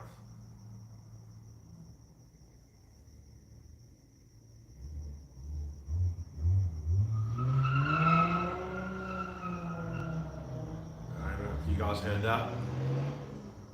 Shitty P-plater trying to drop clutch and nothing but noise.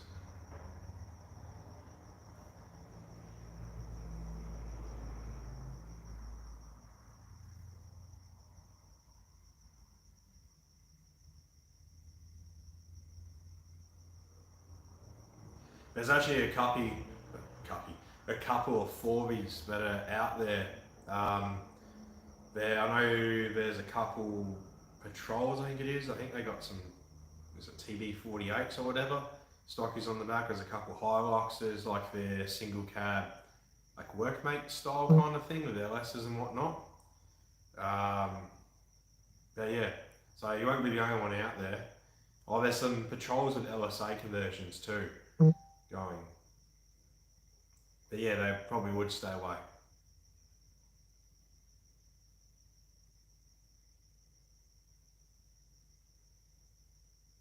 Good old busso. Yeah, right. There's a lot of back roads for me around here, but they're all bumpy, so I can't really do anything too much. The last thing you want to do is be full noise, hit a bump, and then you land. You know, the car gets unsteadily going sideways and suddenly you're straight into a tree or a pole or a ditch or something. A lot of people would do it, but I'm not about to reshell this car, that's for sure.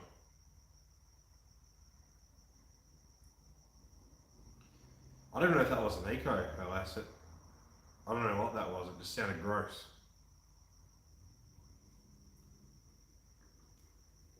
At least in person, it didn't sound like an Eco. Probably the camera just picked up the tinny high pitchedness, and yeah, they all sound fucking horrible.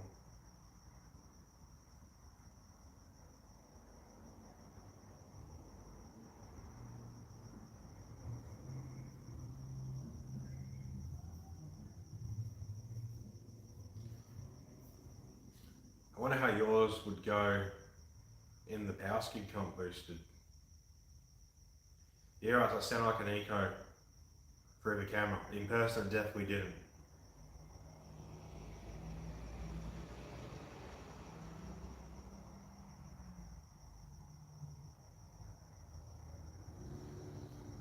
Fucking Aussie flying around.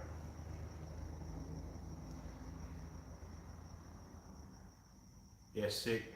Good thing that S13 doesn't have a fucking SR in it anymore, or a CO.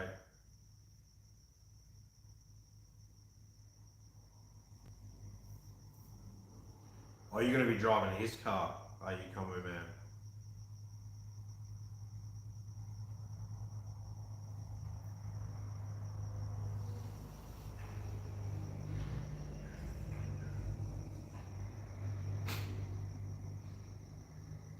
I'm not dissing the Eco Freshers. That honestly didn't sound like an Eco from where I am, but the phone microphone obviously just focuses on the highness, the high pitch sound. So that's all you guys are going to hear. But hey, standard Eco exhaust sounds like dog shit.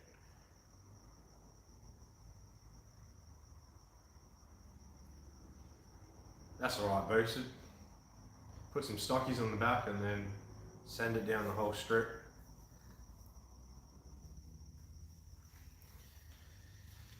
Yeah, I think Scott needs to, obviously I know the business side of things will be affecting it, but he should just stick to his Monday to Friday and leave the weekends to himself, or what he kept on saying, 4 days a week, and then one day through the week was himself in the workshop. But I guess people see his results on the dyno and want him to tune, but yeah, I guess maybe he needs to hire someone else as a tuner, and then all the lower power shit they can be tuning at the same time on his roller while he's on his hub. Maybe that's something he could look into. That's just me saying something from the outside that doesn't know him or his life.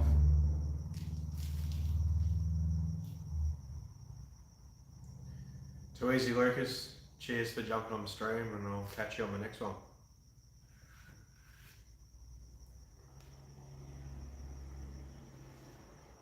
Hoff also needs to stop buying projects.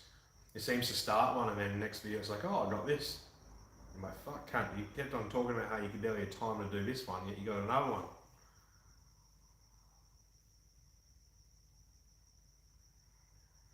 Public holidays, fuck. He's going to be getting divorced soon. His wife will be like, nah, never see her. What do you mean by Alice House by too much trust? As in, people trust him too much, or he's too trustworthy or something? I guess it's kind of the same thing. But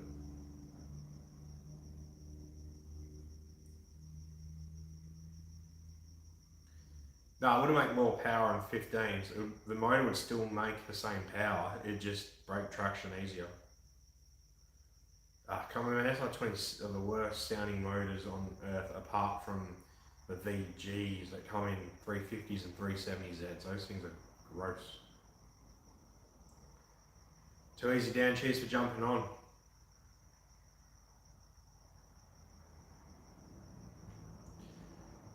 Yeah, well, LS House, I don't know if I'm rostered on, we still work it. And if I have it rostered off, I don't get paid for it. It's just part of my R&R.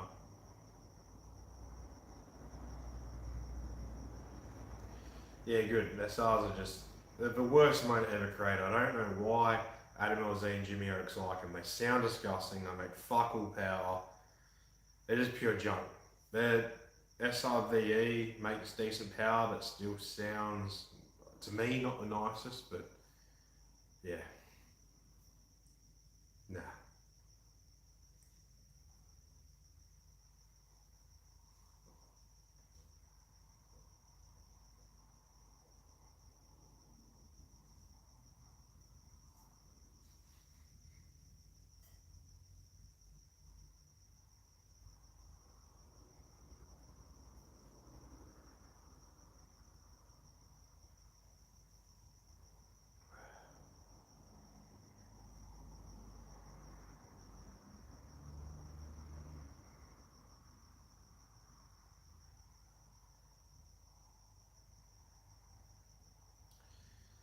Yeah, Ecotec's are something else, that's for sure. Roger, it sounds like it, what you're saying. That is true. It only, well, really not even a few, it only takes that one to go south and go public. Just look at Boost and Tune. Everything went south for them very, very quickly online after one post. And everything came out of the waterworks for them. Everyone just suddenly got a splurge of courage to post their fucking sad story.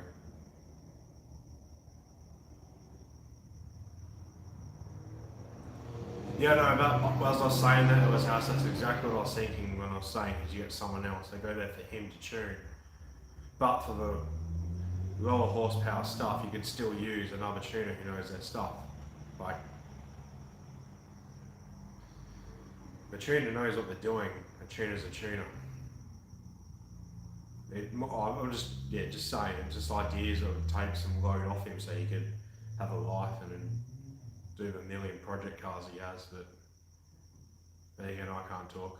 I'm not a tuner, I don't own a workshop, I'm just a guy in a fucking garage with a phone on the internet.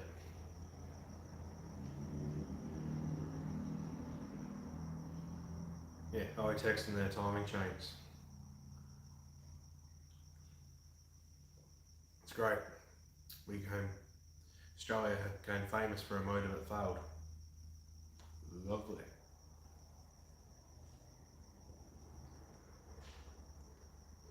That's it, Ellis House. I almost became one. There was a business here that was selling dirt cheap that made over $1 million a year. Full workshop, crew, dyno that I was going to buy for a decent price, but I decided against it because I was like, oh, it's not worth the stress. And it had a Dyno Dynamics dyno, which I'm not a big fan of at all. I would have been straight on to selling it and buying a mainline dyno, so I was just like, is this not the right choice to make?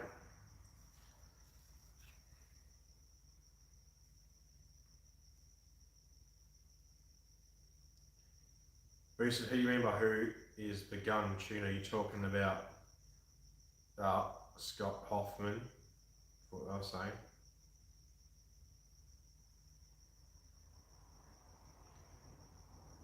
Like, you might as well just work for him, corn-fed.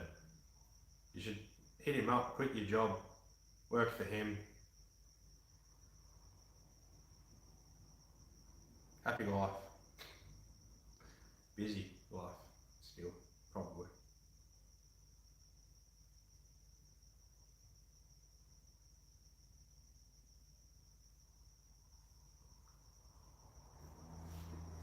Yeah, Hoff does it right. I wouldn't say he's anything special, but he's alright.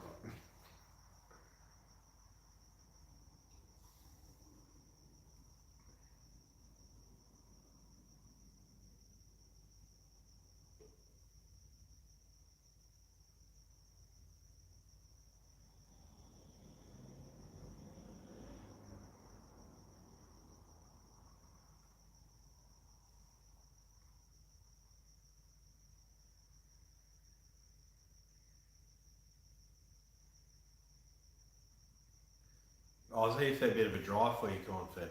I thought he was not too far, my bad. How tall is my tuner?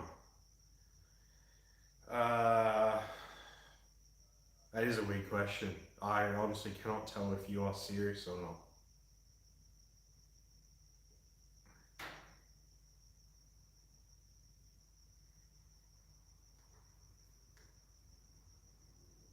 I've never stood next to him. Oh yeah, across from him. Oh, if I stood next to him, we're both working on my car and it fucked up on the dyno. I'm 5'10", 5'11"-ish. I'm 178, 180 centimetres. I think he's about the same, maybe a little bit shorter. Weird question. There you go. Oh, okay, obviously every state's different to different. Is 40 to 50 pretty far for you guys to travel for, say, like work or general stuff. Yeah, Booster, he does. He did have one, but old mate decided to fuck off, apparently for a trip around Australia or whatever, but he never did it. Ruins that. Yeah, right. I don't know what you're on about, but sure. What do you mean? Because Hoff is fucking tall or something? Actually, I don't even know if Hoff's tall. Looks it on camera.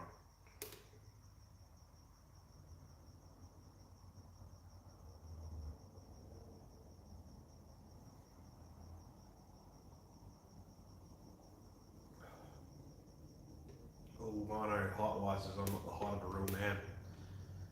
As I always said, real man's 6 foot tall.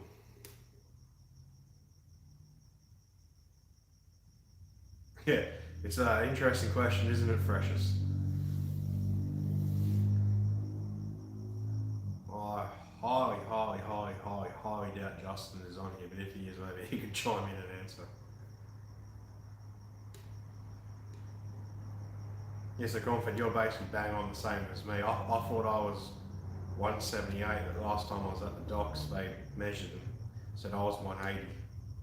So I don't know where that lands, 5'10", 5'11", or in between or something. Yeah, I see. I'll probably be all 6'2" then or something.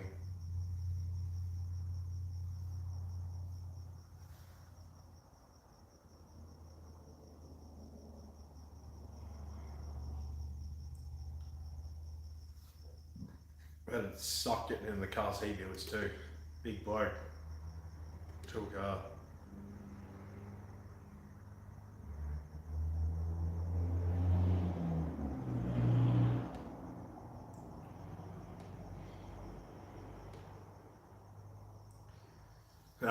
Yeah, just put him in the same category. Tall, big. My tuner's skinny. But I'd say he might be 5'10", 5'9", my tuner. Probably same height as me. But Justin's tunes are fucking mint with this, and my VE has. I haven't touched that thing in 5 years. You know, took it to him, cam, heads, tune, and it's just a turnkey weapon. Never fails me, and it's an absolute beast. So yeah, maybe not all tall cunts are good tuners. But in saying that, there's a lot of good tuners out there, even in WA. So it's not saying he's the best, not saying he's better than everyone else or whatever, but I like my tuner and I'll stick to him. Yeah, he'd have to be 6 foot plus and he was a fair bit taller than you. I know my old man's 6'2", and there's a noticeable height difference, obviously. Yeah, especially because he likes his little KD10s, and I forgot what else he has. It's been too long since he's uploaded.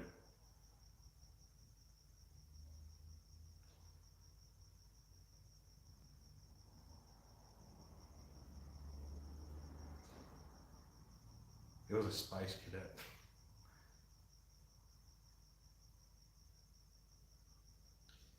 Yeah, right. If he's jumping into Sylvias and Skylines, that wouldn't be fun too, but not that high. And obviously, you probably have a fixed seat location, I'm assuming too.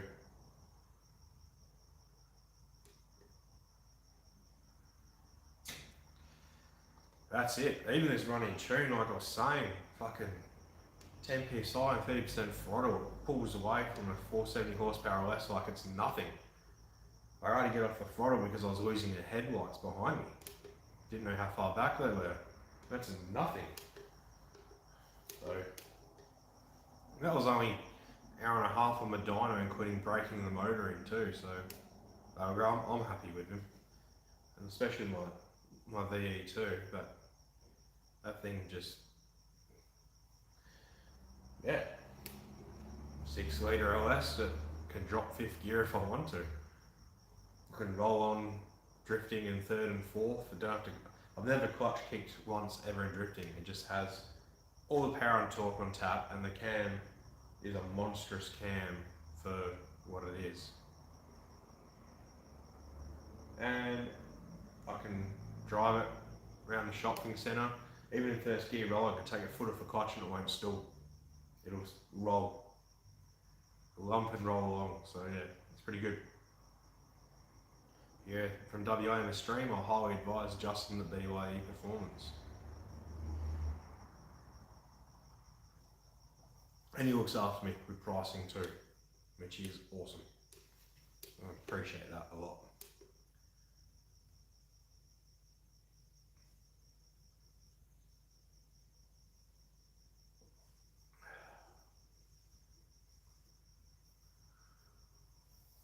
So we're about 10 plus minutes away from 2 hours. I'll hang around for a bit longer, but we're slowly dying down in numbers now. Averaging 20 people now, we're at 15, so I think if we start to get to below 10, I'll kind of call it quits. Plus it's Sunday and I know a lot of people have work tomorrow if you don't have a public holiday and this and that, but yeah.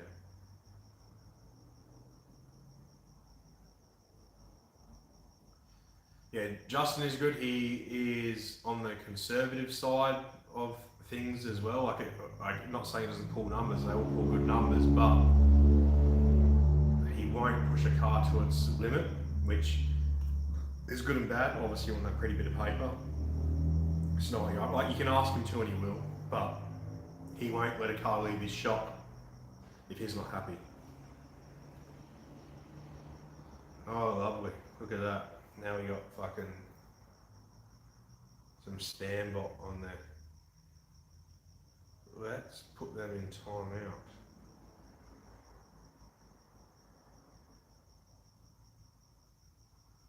$300 seconds, that's not enough.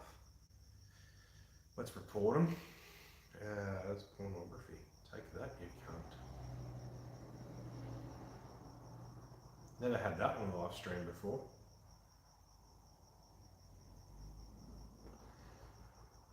Apparently, I'm on some explicit websites at the same time as the stream, and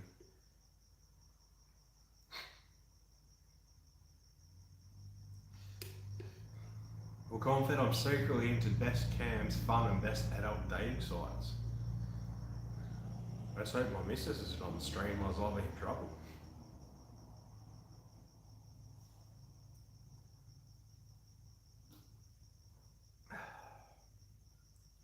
Well, I reported them and they disappeared from the chat, so I think we're in the clear run.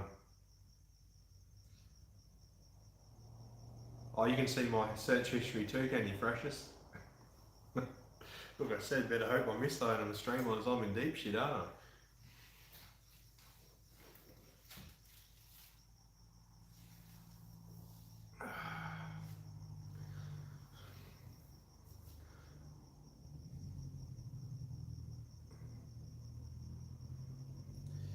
Shazza. Fucking Aussie bruh.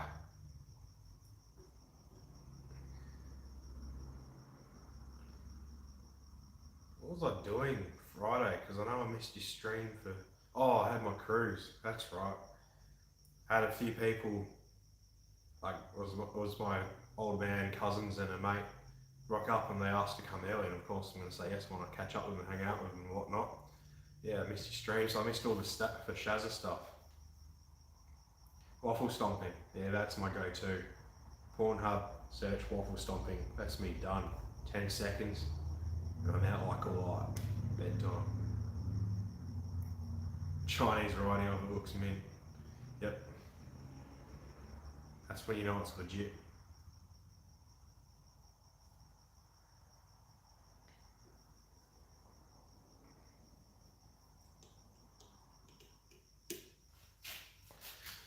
So I gotta suss out how I'm gonna do a meet, not my own meet, but like a meet in general. You know, try get a few big channels or whatnot interested in it, and pick a state where everyone can kind of go to. Yeah. The other seconds, that's clean up. 3 seconds to the deed, 7 seconds to clean up and pass out.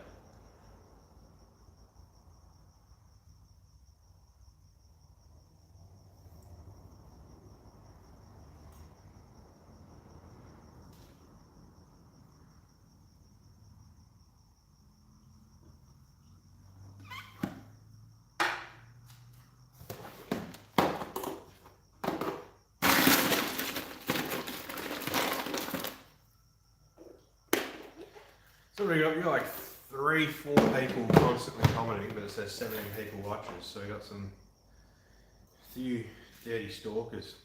Jump on and write a question. I was trying to base this stream on a Q&A on how to buy anything you wanted to know, because there's people on here that know information, but it happened earlier and buggered off.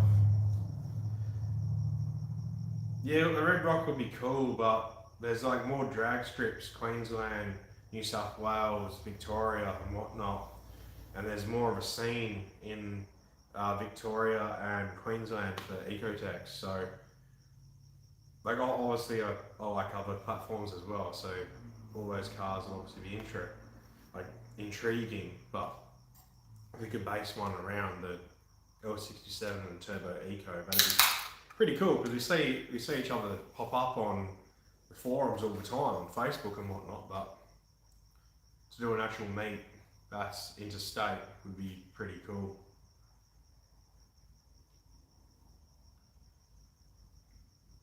Does Canberra have a drag strip that's open a lot? Could, but I was almost thinking New South Wales, because then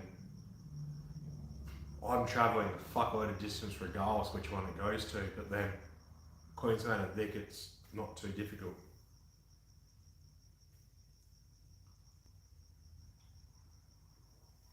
Yeah, uphill is not really my thing. I prefer something you can drift or straight so you can power skid or a drag strip. Windy, grippy shit just doesn't interest me. It's not fun.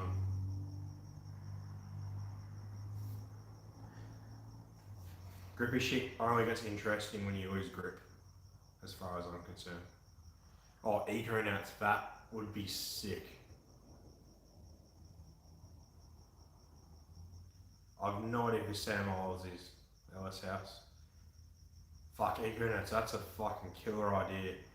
The only problem with that though is I could see a million stock Ecos with no exhaust and half the bumpers missing rocking up. Which it's fine because it's people rocking up and that's the point, but fuck.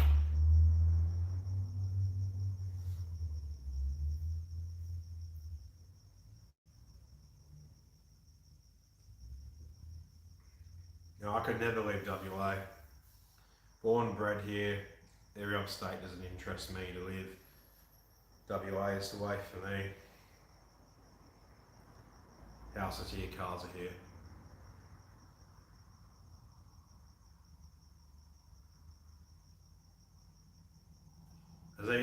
Is he from a channel boosted in LS House?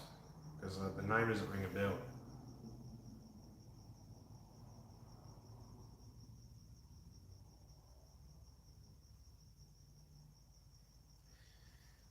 I had a 4-wheel drive for about 3 years, man.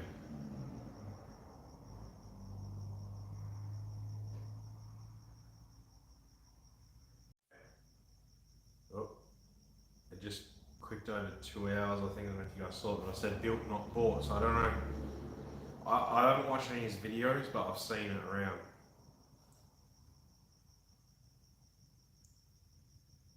Yeah, I've had a 4B for a fair few years now.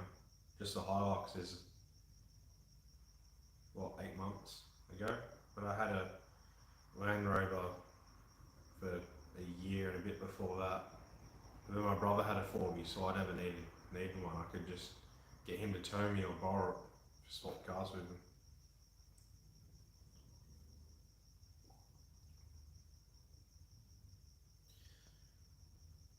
Yeah, see, to me that doesn't interest me. I could not give 2 fucks about a V8 Patrol or a supercharged Patrol. But they're cool and everything, I just don't see, yeah. No, I never have boosted. Tweezy Freshest, cheers for jumping on. I'll catch you on the next one.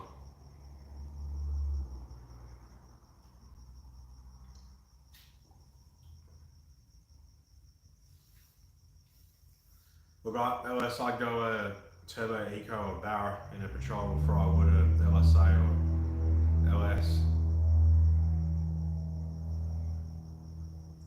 Yeah, it would be mint when running. I'm not saying it's shit. It just doesn't interest me.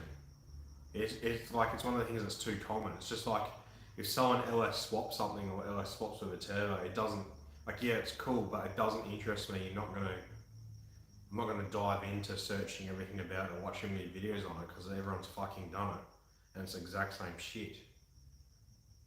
Like everyone puts an LSA these days in a patrol, and yeah, cool, makes power, whatever, this and that sounds good, but it's still a fucking patrol.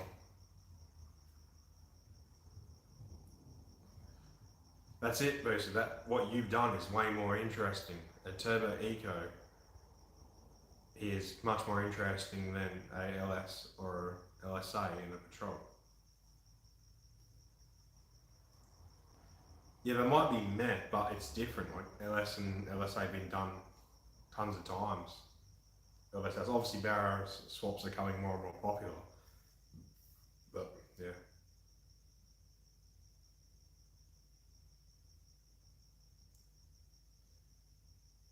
Yeah, because the ecos make bulk torque booster. That's why.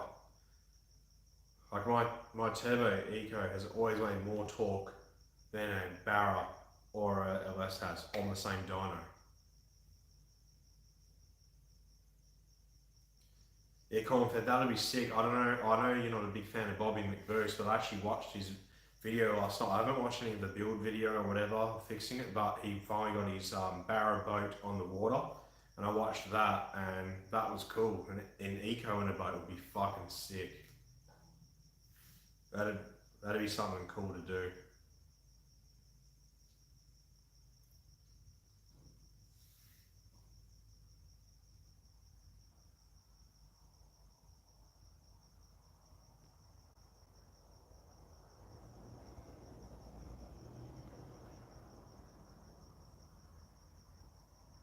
Oh, sick. Yeah, it would be definitely be cool to do.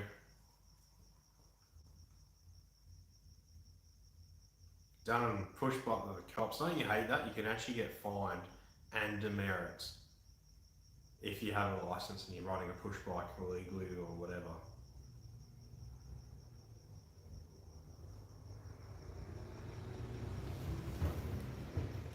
It's just fucking pitch black.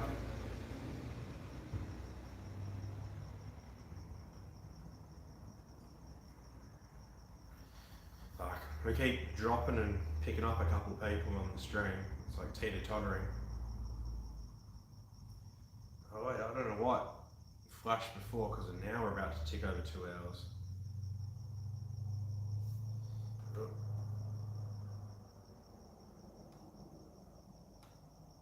Now I've got shit popping up on laptop.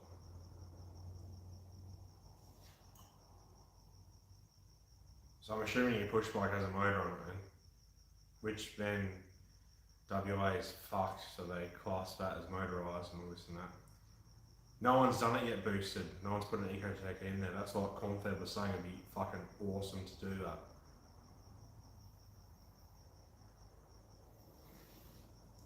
It'd be really cool.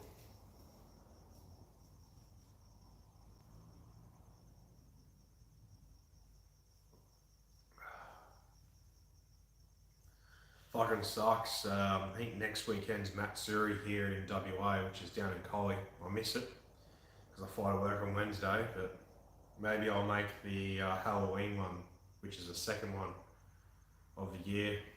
I'll probably take the VE for that and send it. I might start ordering some tyres. That should be a pretty cool video. There's a couple well actually there's a fair few commie guys that go down there.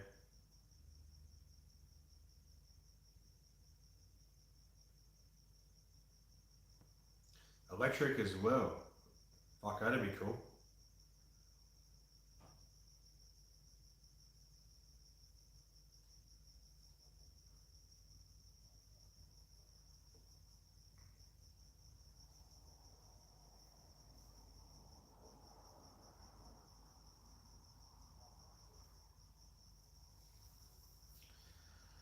Might hang on to the stream for 10, 15, 20 minutes, see how we're going with viewers, and then we'll call it a night, let everyone get on with the night, and I'll go in.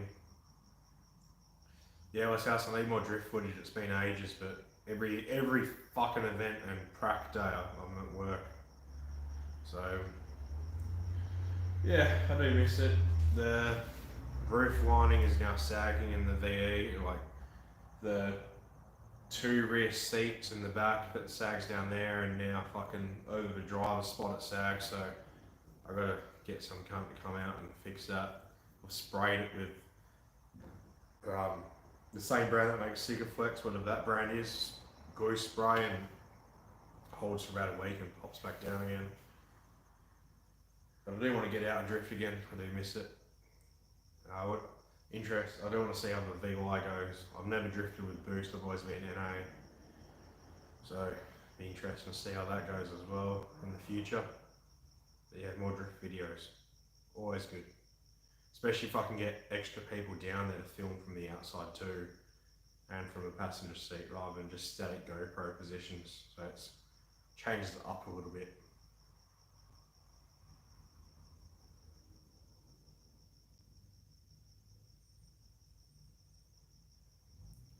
So that 3.5 gig of video, what are you fucking filming in 4K or something? Suspension in the VE, I've got Case Sport, not Case Shot, Case Sport, the black and orange brand, which is a good one.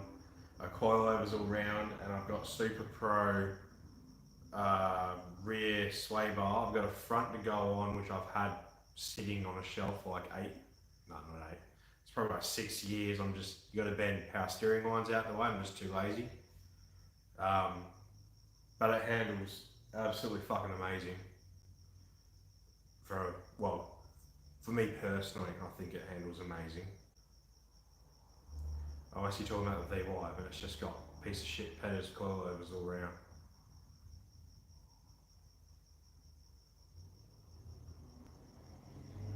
Yeah, good old Toyota.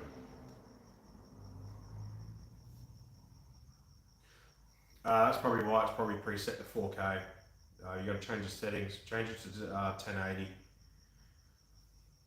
That'll be more than enough. It's super clear there. 4K is just huge video file. It's prick to edit, prick to render. Yeah. And a lot of people don't have a 4K compatible device. Well, I guess it's coming up there now, but yeah. 102 gig, what the fuck? Jesus.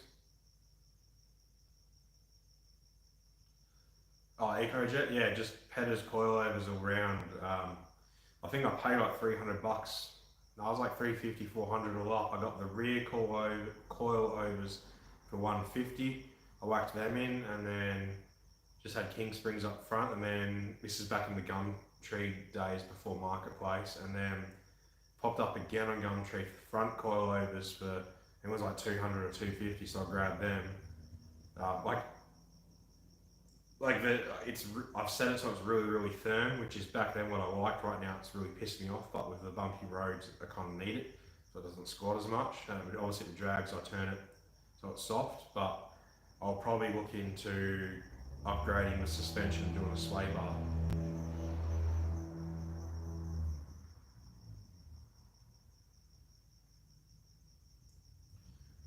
Yeah, let's ask about corn-fed films with a proper camera. There's a DSLR, whatever they call it as well, so it's not just hours and hours of footage, it's that. Hey Adam, you probably missed the beginning of the stream, but right now, as far as I know, it's killed a coil, so I've got to order one to find one locally. So, but apart from that, Ecotec is amazing. It drives great on the run in tune. On this turbo, 850 is the ultimate goal.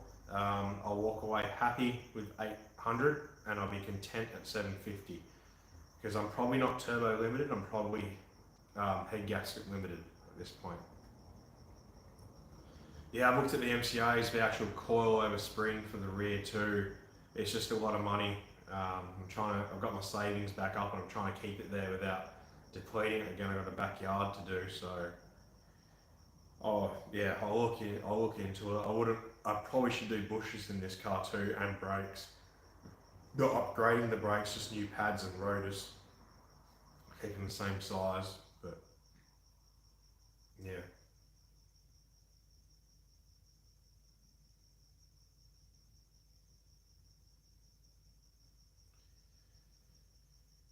That's actually, I know you talk about other guys' boost, but that's one thing I've been looking at, like I need to upgrade my computer. Need to,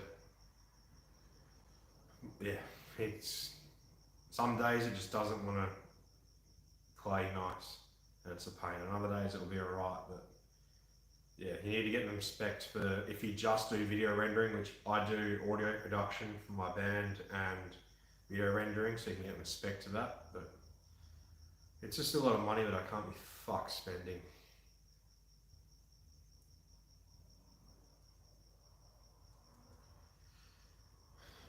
Yeah, like LS, like boosted Forerunner said, Adam, I think, considering I spam this car so much online, there's a lot of people waiting for a number. I'm not going to get anywhere near what Cornfed made. He's got a way bigger turbo, but so don't expect it to take any records or anything. And like I was saying earlier, my tuner's a little bit on the conservative side. If he thinks that's where it's tapped out, without that physically being tapped out, he probably won't push it. I can ask him to and get him to. So we'll see what happens. But yeah, 850 is the ultimate goal on this turbo.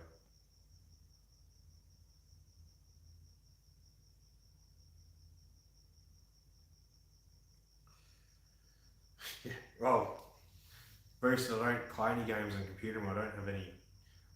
I can't. I struggle to sit down still. So I've got like a PS4, which is ancient, and I bought a Xbox One X or whatever just for Forza. I barely touch them. I can't sit down still. So yeah, computer games are out of the question for me. But porn, I got a phone, got a laptop that I take to work. Should be right.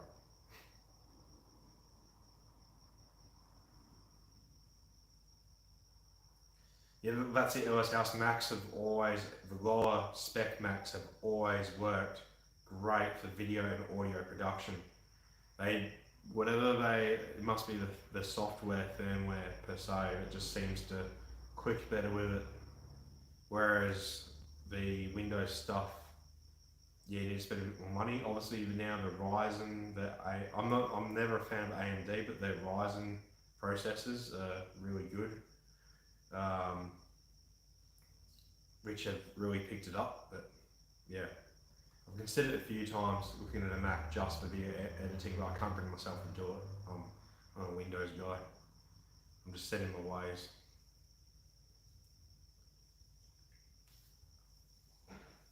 The custom built is where you spend money, which is I was looking at too, because I can build them, but can't be fucked. Yeah, Cody does that, but fucking, he's got the views. He's now got the location. That's it, Conf, that AMD does seem to be the go-to now, but I can't break out of my ways. Like, I've looked at them multiple times with people selling the marketplace, I'm like, I know this will be good. I've gone to message him, but I'm like, I don't want to spend the money, and two, it's not Intel. Yeah. It's the same thing, I always stick to Garrett for turbo. Like, in saying that, this now is technically custom, but even if I go a Pulsar, I'd stick to the Garrett range of Pulsar. Yeah. Yeah, cheers Adam. I'm struggling to make content at the moment because I'm really just getting the run-in tune done and nothing's really too interesting, but look, I'm going to keep uploading videos anyway. Hey Caleb, yeah, Mag's alright. It's done a few issues lately. I've blown a couple lines, which is related to this disgusting contraption kind of here. I've had two bolts come loose on the head, which have taken two critical ground wires off the head, which in turn has blown a coil. That's pretty far as I'm aware, so I've got to order a new IGM-1A coil. Apart from that though, runs like a dream. Even on running tune, it is a fucking freight train. Pulls away from a 450 plus cammed LS, easy. Like I lost the headlights in my rear view mirror. and that was only at 10 psi and 30% throttle for me, so it's good.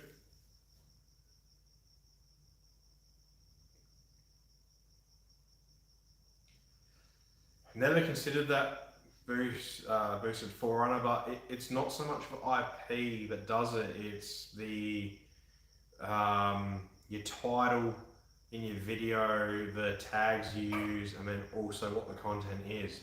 Being that both Cornfed and myself are Ecotec based, we really are kind of stuck to Australia for people searching that kind of stuff, the new viewers.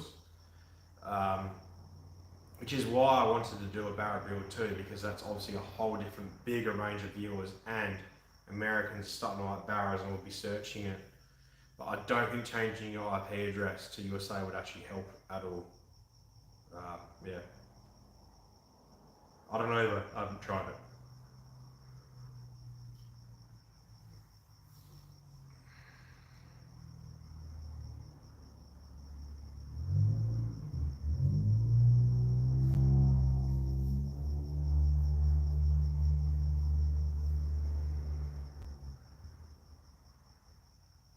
Yeah, mine's the same confed. I've got like a very small percentage in New Zealand, and I think like absolutely fuck all for USA. I think it was like 0.1% or something. Like someone clicked on my video by accident. Which is probably to do with like a wiring the link ECU or the coils video, which had nothing to do with the motor. But yeah. That's where LS guys and Barra guys and JZ and RB and all the import stuff are a little more fortunate because getting views is easier.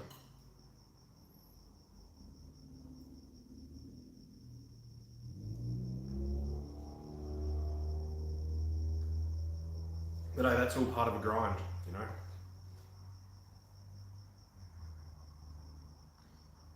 Yeah, I consider that LS house, but that takes up so much space in the title room, especially from the phone. There's only limited of a section of the title that's viewable, and even on a computer and TV. So, yeah, I've started to change the titles of my video like months after they're posted to try to get new viewers onto them after they've kind of like plateaued, whatever you call it. Not really getting too many new views, so that's something I might start doing. Is you may notice if you go back to all my old videos, if you're looking at a certain thing I did or whatever, you may find my title's different, but yeah. Yeah, like confidence, yeah, no one knows it as that, but that probably would get more viewers from the States, but that might only really be for the charger-based stuff. It's a Magna, yeah, those horrible sounding and looking things, front-wheel drive pieces of shit.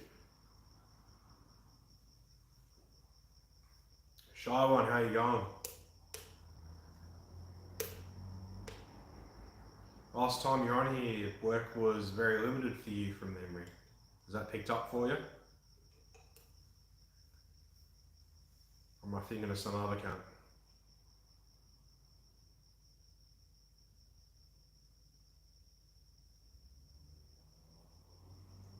Oh, is that so boosted? I used to have a VPN, but I got rid of it because I wasn't really using it, but maybe I might give that a go. Because I think you set your YouTube location to a country too. I wonder if you have to change that. Fucking Magnus. Once had a guy here in WA take his Magna onto the burnout pad at a Wednesday night drag, so after that we always have burnouts.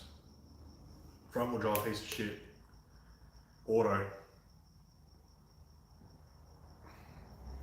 Yeah, it might be worth a go, Confed, especially with your high horsepower dyno runs and once you start to get into some drag and video. So again, driving videos again.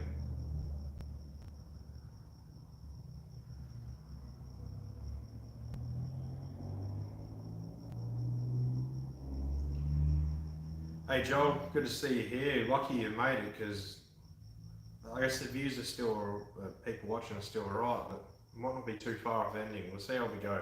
I said once we hit below 10 people on here, I'm going to call it quits. It's usually 3 hours or less than 10 people. Hey Ryan, cheers. Appreciate that. It's been a lot of time, effort and money, so it's nice to hear some feedback. Yeah, I might give that a go boost once I have some decent material going.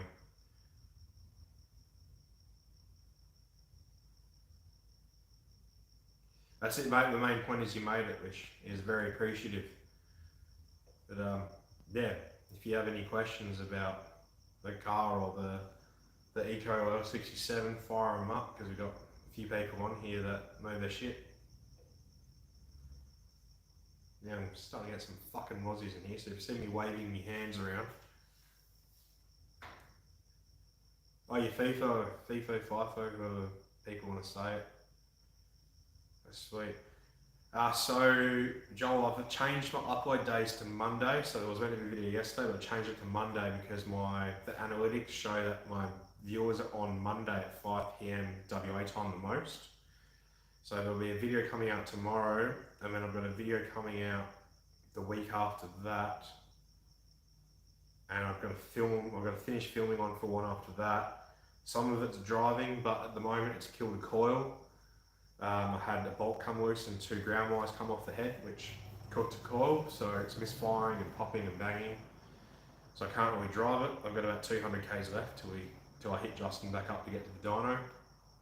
But yeah, there will be a driving video coming again, but it's not too interesting. It's the same thing. I'm just driving and 30% throttles and whatnot, but they'll be coming. Once it's properly tuned, I'm going to try and do some interesting ones again. I'll try get some people out to film me from the outside of the cars or I was inside. Every second or so R&R, I'm going to try and do, like you see in 2 weeks time, I did a cruise with some family and friends. I'll be doing that every couple of weeks to get out there. But so they'll be driving then. I'm going to try get them to set their GoPros up so I've got multiple views and whatnot, which will be really cool. But yeah. I remember seeing a lot of things that the magnet injectors were an upgrade. That's it, boosted. I got to leak a section of that video, don't I? That'll stop the internet, that one. Yeah, they do, Shy and Speedway and whatnot. They do use the magnet injectors. That's it, Joel, me too, provided nothing goes wrong. But for now, well, apart from the core going, it's running and driving, it's fine, and I can finally get in it and drive it, which is amazing after a year and a half. So I get to that point, when I get to that point, I know everyone on the internet wants to see what it makes and the final pulls, but so do I, just as much, trust me. But it's just nice having it running, per se. Yes, the wheel suggestions, Ryan, head on to D-Speed's website. I've run 2 sets of D-Speed wheels, DSO2s I initially had, and now have DSO4s, and the right offset, they look really good and they fit great. Otherwise, you can't go wrong with the Teeny Dynasty, whatever people want to pronounce it. They also look good as well. Or what also looks really good on VYs is Koya, we say SF01s. They also look good. Cheers, Joel, appreciate it. Yeah, I hope everything goes well too. The City Ice House D-Speeds are cheapest and best looking, and luckily for me, they're WA based, so I can actually drive there and pick them up, save on some postage.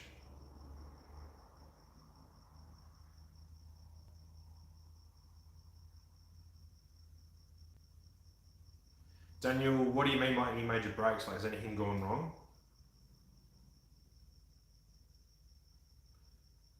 And do you mean on this setup or getting to this setup?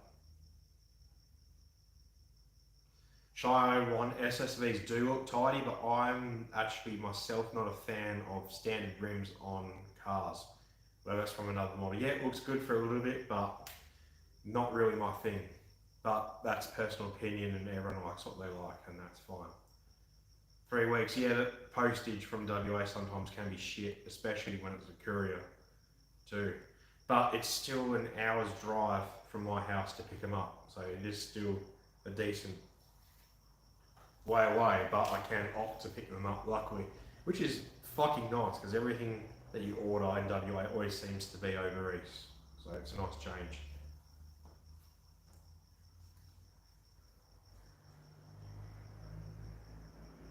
I know, poor thing, hour drive. Shit.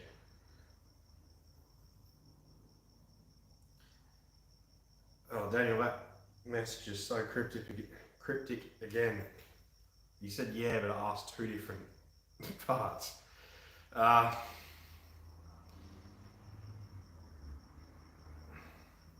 No, I don't personally think I've made any mistakes along the way because I'm one to do a lot of research, read a lot of forums and posts, and ask questions to the right people. And ask the right questions, not stupid questions that have been answered a million times. While I've been through a lot of motors, I've been very unfortunate with the reasons why they have gone. Nothing has been setup related or tune related. I've had parts fail every single time. Actually, no, my first motor pop was on there, starting limited too much when I had a slipping clutch. That was me on the standard ECU. Everything else was a parts failure, which are parts that shouldn't have failed. But apart from other issues, no, I've had nothing. Like I've had a fuel filter be clogged, which gave us misfires. I had a compressor cover of a turbo, the thread strip and blow off, which, you know, who the fuck expects that? But apart from that, no. Joel, the fuel pump wiring, so I'll get that for a sec. As Ella said, yeah, there's get the popcorn. I could go on for about an hour on all my subs, which I can do if people want, but I'll just answer some other questions quickly before that. Everyone here, let me know if you want me to explain all my motors and what went wrong. I've never wired in a 460. Fuel pump, you can utilise a lot of amperage, which is what kills wires. They can use, I think, like 13, 14, 15 amps. So wiring a relay in is definitely good, and it means you can get voltage drop as well from the wiring size. So if you're using the pump like a 460, it is always good to do a wiring upgrade with a relay. It will help you in the long run, and it will cut out a lot of future issues that could come up. So if you're trying to do things right the first time, you're not just kind of trying to rush shit ahead, then do it. Just do it, and you'll never have to worry about it. You might do it and you think, oh, I didn't need to do that, but just do it, and there's a good chance you might have, but nothing's popped up because you did it. It's kind of a thing. Over engineer what you're doing.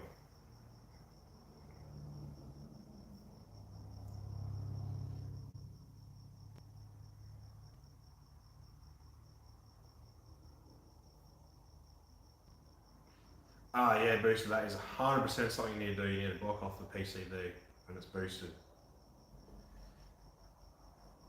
Yeah, well, Cornfed, that's not something I did wrong. I never had the money back then to go T56, so I kept buying get trags and going through them.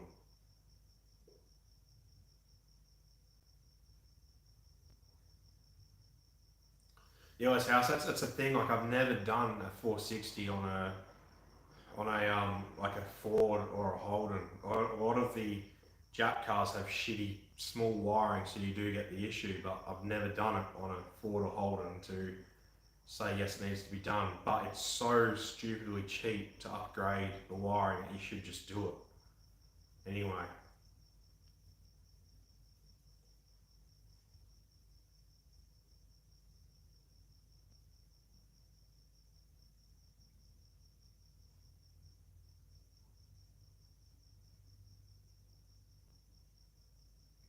Yeah, Daniel, that is stupid. 2044s for an L67. Like, I just ran an in-tank 040, which isn't an 044. 040 is the in-tank version, which is comparable to the Walbro 255 per se.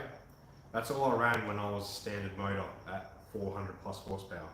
So yeah, that's what I don't like about people taking the ecos to shops that don't know ecos, is they spend way too much money and then bag out how ecos are shit needed or this or shops don't know what to do and do too little, and then it has issues in the same thing. Yeah, you're right, Confed, it probably would have, but this is, and mainly back then, or not mainly, 100% was my daily. So when the gearbox went, I needed a get drag straight away to go back in so I could get to work to earn money. And work was very limited back then, so if I had work, I absolutely had to go to it, otherwise I would not have survived. Yeah, Joel, that's it. A lot of people don't like doing that because there's a lot more money, but the poor man pays twice, and that is as true as ever. Yeah, that's it, Boosted. You do learn more from making mistakes. You do it right the first time, and you never think about it again because nothing ever popped up. But you do something, you fuck it up, and you're like, shit, that was wrong. What can I do better? How can I change it? And you know not to fucking do that again. So yeah, you definitely do learn from the things you fuck up. Yeah, if you're trying to find a wiring fault, they will haunt you forever. Yeah, 207 kilowatts out of the factory L67 pump is fine. I think it's like 220 is where they really tap out, same as injectors. 3/8 braided line, what does that convert to an AN? I can't really remember. It seems kind of small though. That's it, corn-fed, yeah. Like I always had my V there as backup, I could take that, but it was loud, obnoxious and whatnot, and the turbo eco had two mufflers, it was decently quiet if I was off gate. Yeah. So I just drove that and I saved the VE for weekends and events.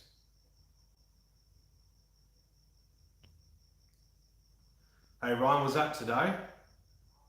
Because I see a couple, but I know I commented one today that yeah popped up on my page scrolling. Yeah, it's cool. I've followed you, so it'd be cool to keep watching it happen.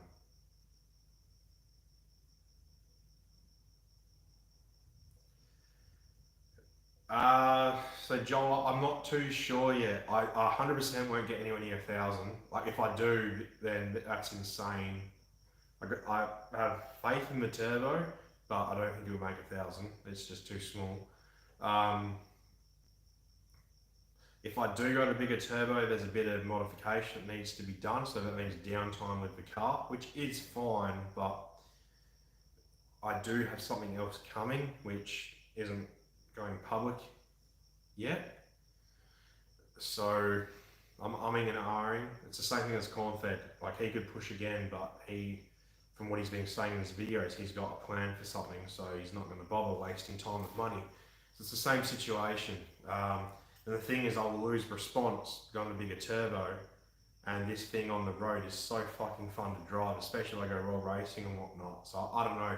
I'm always considering forking out, which is fucking stupid, but forking out to get a second intercooler, little pipe at the front, a second dump pipe for that section, and second set of lines, so I can bolt in and out the differences. Have two tunes that I can flush in for either turbo until the new one's done. But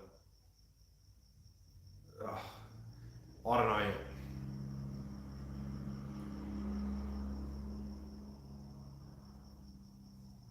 I see you're doing a FG again, are you, Shiloh?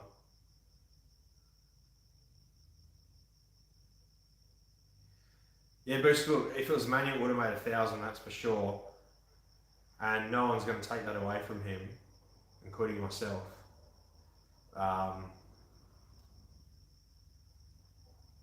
But yeah, obviously people want to see that bit of paper, and I get inboxes all the day. I think, especially when his video popped out, they say, "Oh, Confed made this. Do you think you're going to get to there?" And I'm like, "Fucking no, obviously."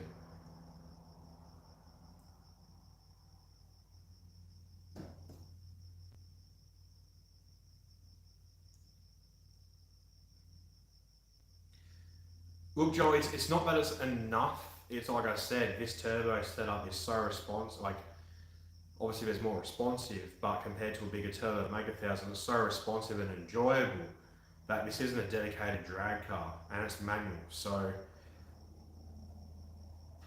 look, I'm sorry, finishing reading the rest of your comment there. I don't deserve any credit. It just looks clean. It hasn't performed yet. Cornfeds has. Obviously, like, for making this look clean, I guess I deserve some credit, and I'm absolutely so stoked and proud of it. But look, I'd love to make 1000 on it, but I'd be shit scared at the same time because the crank's untested there. Yeah, people have made more in theory, being auto and the mile per hour, but who knows how long the crank's going to last at that. And to chain and to spend probably, I think it would cost me about $3.5 grand in total to upgrade to the bigger turbo with the same motor, just to get more top end power out of it. That's a lot of money. Just the wank factor on the internet to say, oh, I'm the highest horsepower standard crank Ecotec, or I made more than corn-fed. It's not. That's a lot of money for very little dick stroking factor. It's tough. Obviously I want it, but it's stupid at the same time.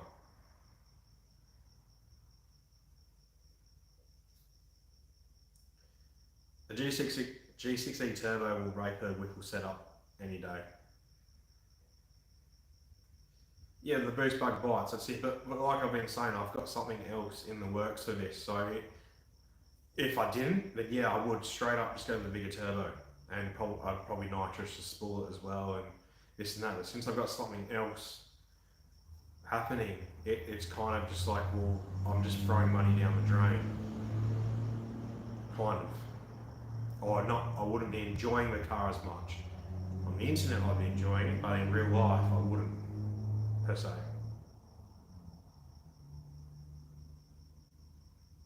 Yeah, that's it, Cornfed. A lot needs to change in it. So Ryan, a lot of people had different luck with get drags. I blew 10 in 8 months at 420 horsepower, but I was daily driving. I basically never got on boost. I was just spooling up and then let off to hear it flutter, and I still went through 10 or 8, whatever it was. No, it was 10, yeah, 10 in 8 months. I was on the 11th one, then I went T56. T56 was a really good option before, like it was about 3.5 grand for a conversion, but now you're paying 2 grand, 2.5 for a box, so it's bumped up to 5.5. Yeah. It all depends on your angle and how you drive it, basically. Like, some drift boys have a lot of luck in it. I personally and a few others haven't. That's it. LS swap it, 1000 easy. The Mace 4.2 stroker is junk. Their stroker cranks have been known to break at 500 horsepower. The standard cranks are known to go 1000. So it's legitimately a waste of money, which is what I've tried to tell Street Machine Carnage a million times. I've seen Kimmy, who works at Mace, state that they've got a new crank coming out that's meant to be the goods, which he might be getting, but I'd stay away from Mace for performance parts. They're a service and reseller. I would not be getting their own.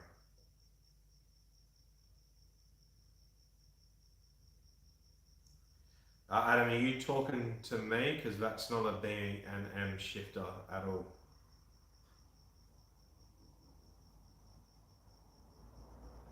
Yeah, Charlene Barra's a really cheap power. And way more fuel efficient off power too. Yeah, LS swapping would be cheap and easy, make way more power, but it's part of the journey to get there, I guess, as well, and slightly different.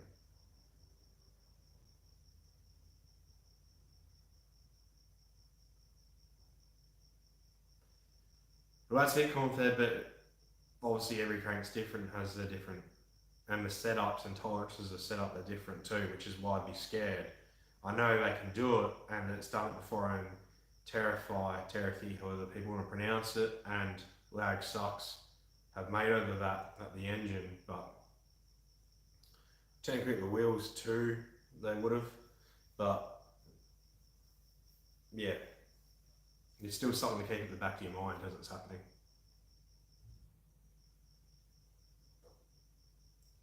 Yeah, how much should I spend on this? Haven't tallied it, I don't want to, but not as much as people think, because I am very smart with what I buy.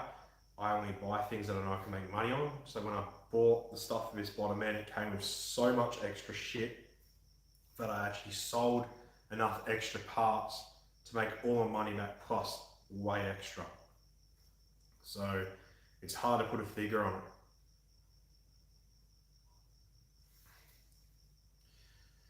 But look, fabrication probably costs the most out of everything, but his work is absolutely on point. And for those who don't know, I went to niche welding. So look, if I exclude fabrication costs, I probably spent, not including the money that I gained back from selling other shit,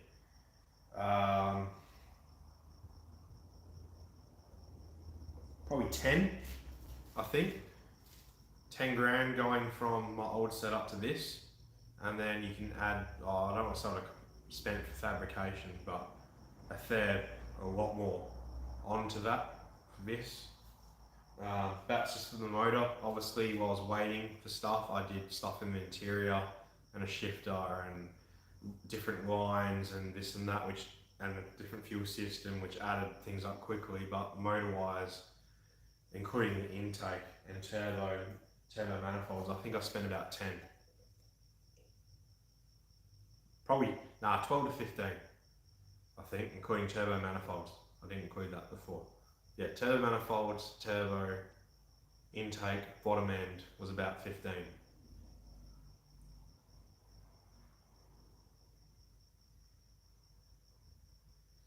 Yeah, Colin Fed, well, hopefully mine's the same kind of junk yours is, and we'll hold on.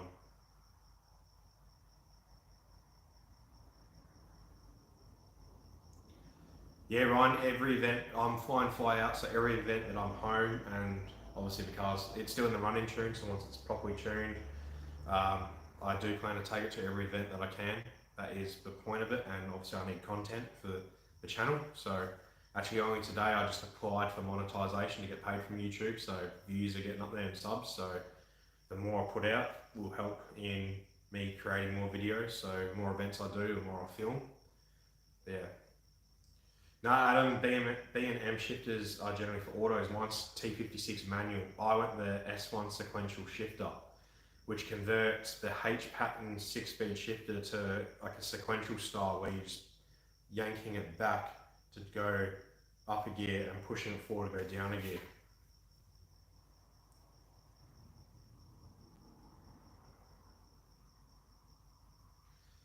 That's cool, Joel. You don't really see too many 897Ks. Mine on camera, it probably looks really good, the paint, but in person it is junk. I'm getting it resprayed probably in FG Ego Grey, because that colour just speaks to me. I like it a lot. Yeah. I try to put as much of my journey online as possible, like whether it's on YouTube, but on my Facebook page for the car, or then just posting on all the different L67 or Turbo V6 pages. I kind of put everything there, nothing's kind of left. So there's no hidden things of this fucked up or that fucked up, everything's smooth, it's all shown.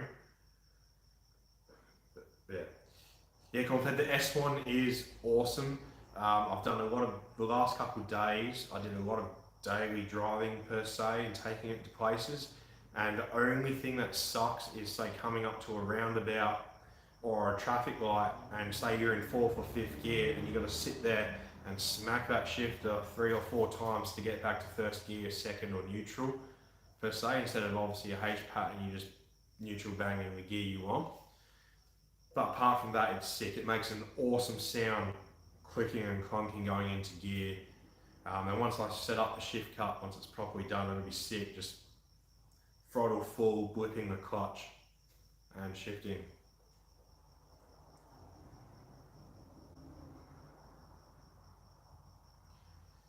Joel, we have actually spoken about that. It depends on the event, where our timelines, our financial situation, but yes, ultimately, if we could line up somewhere where Jet V6 came out too, that'd be fucking awesome.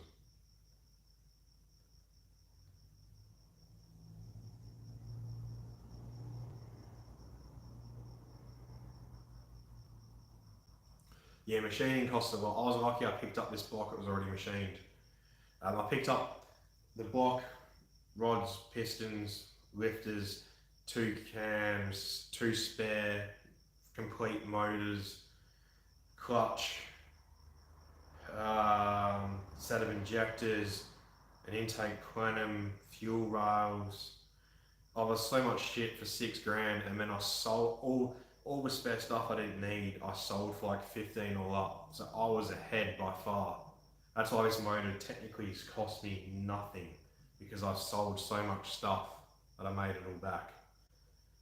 But machine work costs a lot, which is lucky why this was already machined. I just had to get it assembled, which my mate Sam did for me, which I still actually haven't paid him for, and it's been like a year.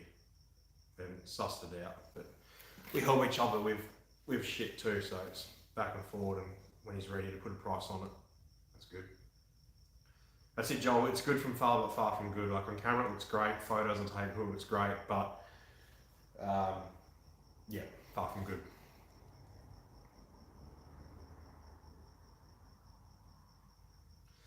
Ryan, the stock block on E85 and a cam with head studs has gone 575 horsepower. They ran out of fuel line, so it wasn't the motor limiting it. The factory fuel line didn't have enough flow. So a stock Eco, as long as you stay off the limiter on the standard ECU, will last forever if it's got a good tune.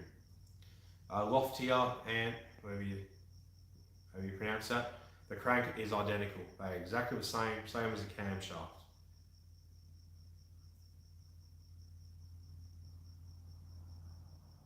See, Joel, Jet V6 at the moment, yes, and probably still will in the future, but there's something to look out for coming soon, I've heard. But what I'm saying is it'd be cool to get him in the video too, and all the big hitter turbo V6s are same location.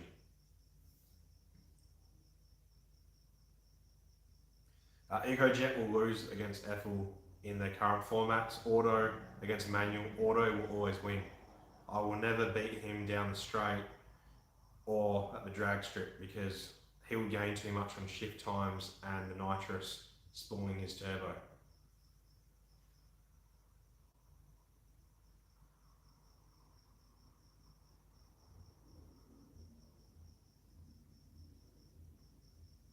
Nah, Robbie didn't tune Jet V6's setup. I forgot the name of the guy, but I remember reading it. But yeah, he uses a woof as well, which is fucking ancient, but they work really well.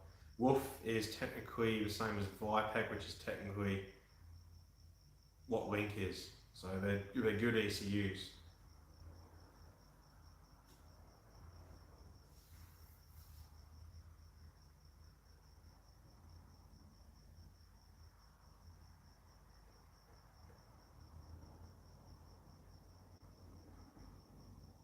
That's, yeah, sorry, Conflict, just reading up the comments now. That's it, the guide one changed. But when I was having a chat to my tuner, the T400s apparently help a shitload in the drags, because being obviously a lower cubic inch motor getting off the line isn't as good in a 2-speed, whereas a T400, you can really get your 60 foot dialed in really well because it has that extra gearing. But obviously there's ways around that, and power guides still do fucking insane for an Eco.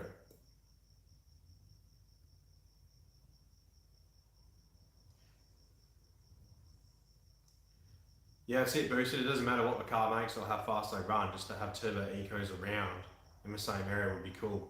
Same interests, same scene kind of thing, you know. There's different budgets, different nationalities, different people, this and that, but it's still kind of the same platform as long as you're not a complete fuckwit. Which if you are, I'll drag you out from the area anyway. I don't have time for that shit. Yeah, content, that'll be pretty cool, especially since the borders are open and you just have to suss out a time when everything works.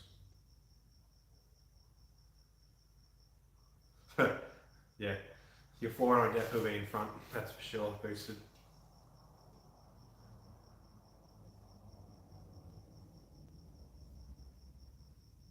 Bruce, if you're talking to Cornfed, just in case I reply before he does, the power guide isn't electronic.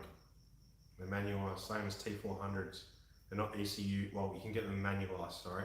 So they're not ECU controlled.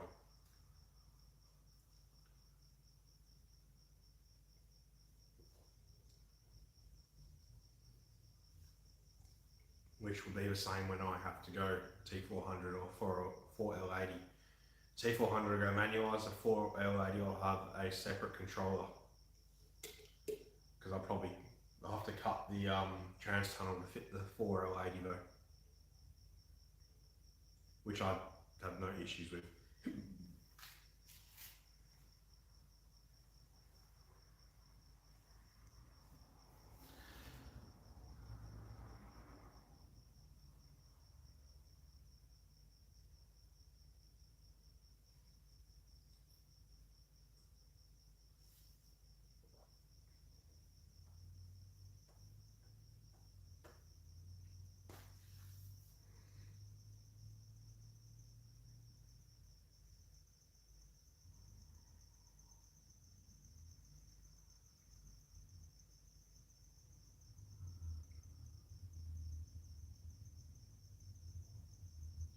The Memcal takes longer than the flash ECU job.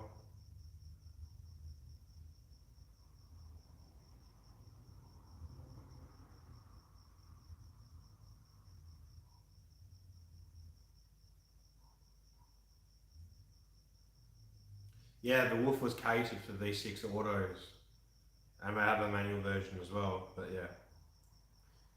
But a 4L60E is going to get you fucking nowhere with a boosted car. They blow at standard power, yet alone when you throw in so much extra torque at it.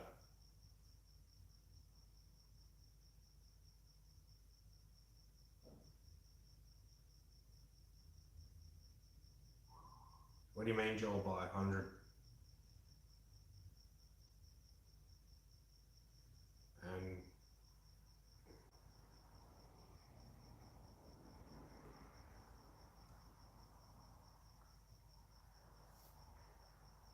a good way to get around that, though, aftermarket ECUs, you piggyback it. So you leave the factory ECU in for an auto car, that will have all the trans tune in it, and then you cut the wires coming out of the ECU to do with injectors and ignition, and you wire that into the aftermarket ECU, and then you tap into the trigger wire so you get RPM gone into the factory ECU and into the aftermarket ECU. So you still get your tacho going, the factory ECU thinks it's running the motor, so there's no dash lights come up. And then you can also tap into like your TPS, your coolant, you can add extra sensors and this and that as well. It's another way to go about it to keep your auto. Bit more work, and that might be more daunting to get both working, but it is a possibility.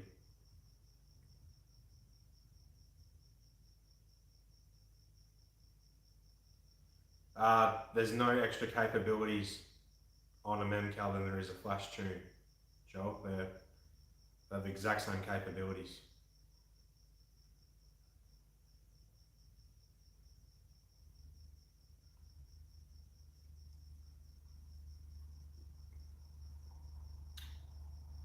Ryan, I run a Link Fury G4 Plus. I bought it, and then like a month or two later, the Fury G4X or the G4X range came out, which kind of sucks, but I run that. I missed out. It was too much of a due to spend money, but a Link Funder popped up, which I should have bought. I'm still considering getting a Funder because I ran out of inputs. But yeah, I will stick to Link. My tuner uses Link. I like Link myself. It is 100 times better than Haltech in my opinion. Yeah, I use a Link G4 Plus Fury. That's not to say other ECUs aren't good or don't work, because they definitely do, but personally, that's what works for me.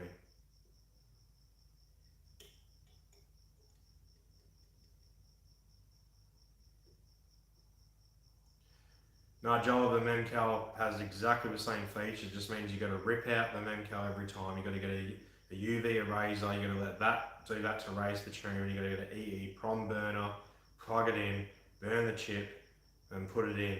Whereas a flash-based ECU, you can just plug your A or D cable in, connect to it, doing the right setup, and then flash the tune in, and off you go.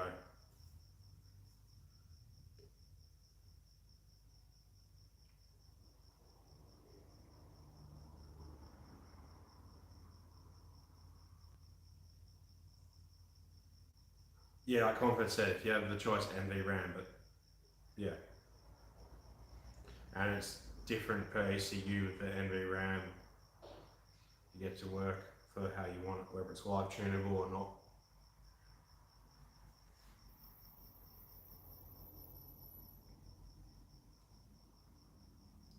That's it, as Boosted said, it's up to the end user and your tuner. Some tuners prefer certain ECUs, some people prefer certain ECUs, some people can only have, some people have a price range for an ECU, so they pick that and get accustomed to it. There's no wrong choice. Yeah, it's what you like and what your tuner likes. The stock box is only good for about 100 horsepower, which is what a factory car makes. Anything over that, it's a ticking time. In fact, even 100 horsepower factory car, it's a ticking time bomb. They're junk.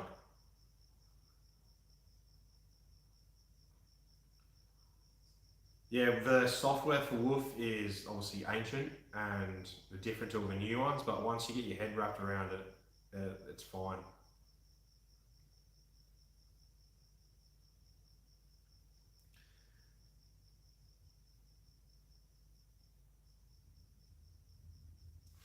The Sean Wolves are good, but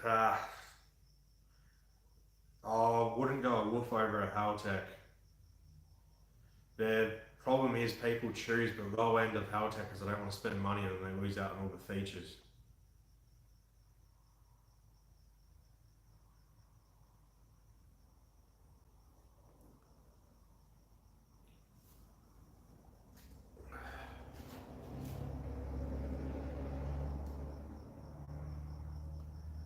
Like, we're about to tick over 3 hours. I'm gonna have to call it a night soon.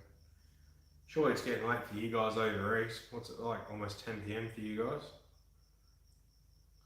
I definitely don't recommend to keep the auto under 400. To get the car up and running, boosted and whatnot, sure, go for it, but just don't expect it to last. Or already purchase one or two spare ready to swap in. Yeah, fuck 10 PM. Jesus. I think I'll click just over 3 hours and then we'll call it an evening. As much as I could stay on here and chat all night. Everyone's got lives to get back to, or be depressed once you get off this, whatever your situation is. Still a lot of dirty secret watches though. A lot of people watching, not commenting.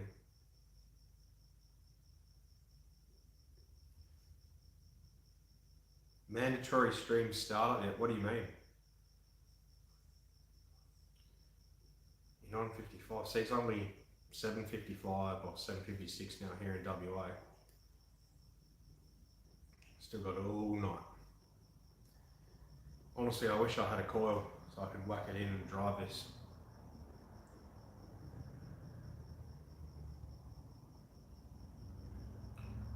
Yeah, that's alright then, that Robbie's doing that. If you ever can't get in contact with Robbie, hit me up as well, man, because there's a chance that I might be able to sort out the issue you got going on.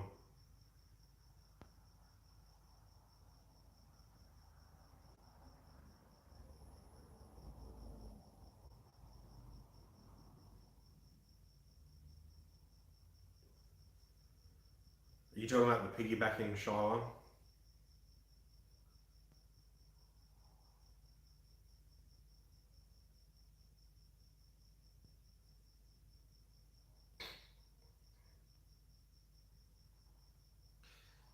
Joe, I would, but it's misfiring.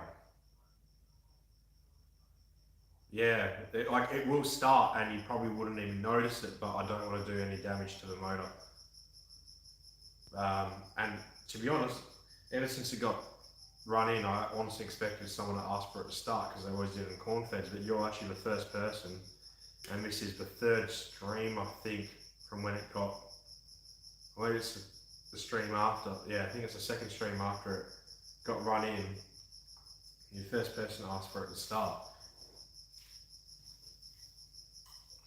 Yeah, it's just the pops and bang streams at the moment, yeah, that's it. Next one, Joel, hopefully, if it is a call that fixes it. Yeah, corn fed, there will be a shared skid coming. You guys wait till my neighbour's in. He'll have his VF with the fucking blower out the hood, and I'll be my VE or this, and I'll do it on a live stream. I'll set the GoPro up in the middle of the street so you can see both of ours and we'll both get on it. Cheers Adam, cheers for jumping on. Yeah, Joel, it's to get a key bang tune. It gets scary.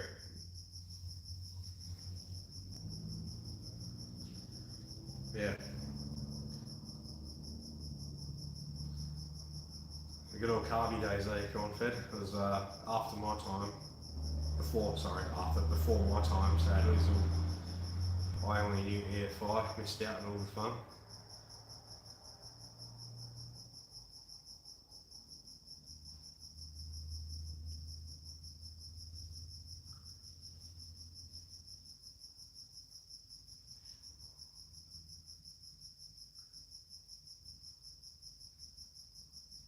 Yeah, I've heard of a lot of mufflers blowing up from either two-step or pop and bang tunes. Cheap, especially the cheap quality ones. Their explosion happens in the muffler and it fucking just blows them to pieces. I see actually a couple of the drift days at night, you especially see when people's mufflers blow out, especially in the rices, because they always have a lot of fuel and decel and whatnot, so when on and off the throttle drifting, they either blow their cat out or muffler, so for fucking the next fair few runs, all you see is all these like glowing hot red embers floating up in the air as parts of the muffler and cat.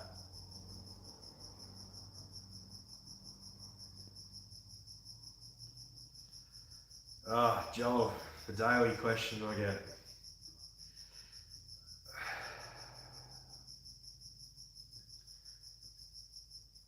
Not yet. Not letting it go yet.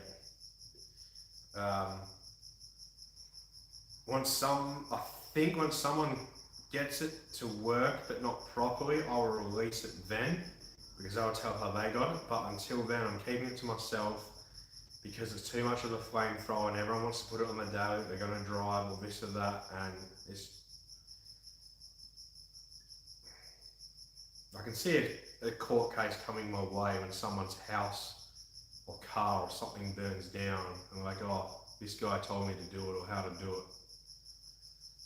Not so much that, I worked on it for 6 months and to get the car to drive nice. Yeah. Tweezy Ellis House, cheers for jumping on the stream. Hopefully we catch you on the next one.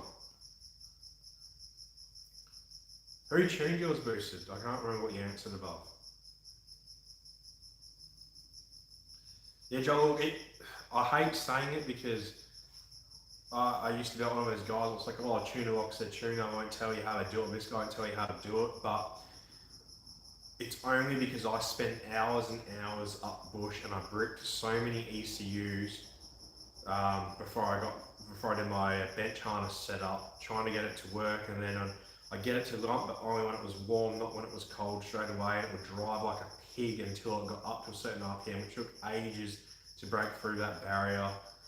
And it was also difficult to get it to lump because what was available with the XDF only allowed certain parameters, which isn't how you usually do it.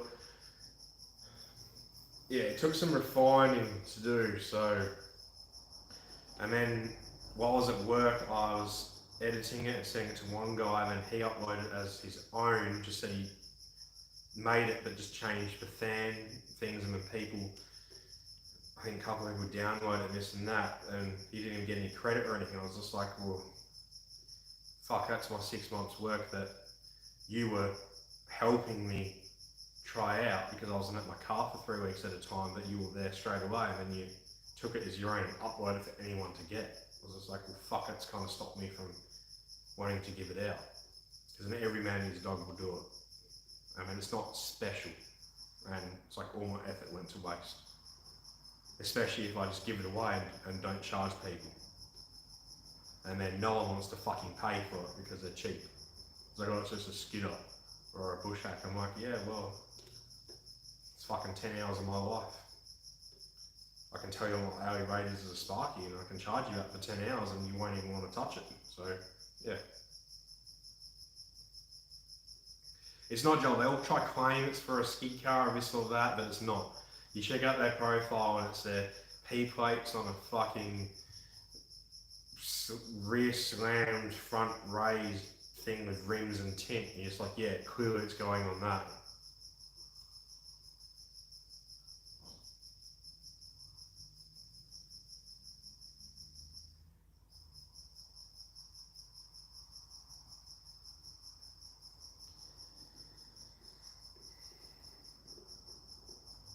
Well, to get the flames, yes, it's to do with it's something to do with fuel. Fueling tables won't do it because there's other factors stopping fuel from happening. But yeah, I'll say that. I need to learn a hex edit so I can make it another way, which will do it without the flamethrower. But that's all I'll say, yeah. It's not just for fueling tables, there's other settings in there that you need to fuck with to make it happen, which was the main issue I had, finding out which ones they were.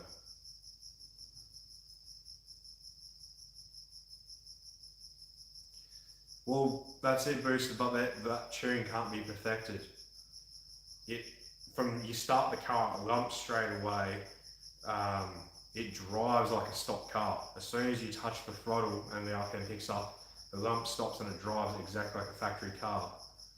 But, oh fuck's sake, this cunt's back with all his fucking stupid shit. Fuck off, you little fucking cocksucker.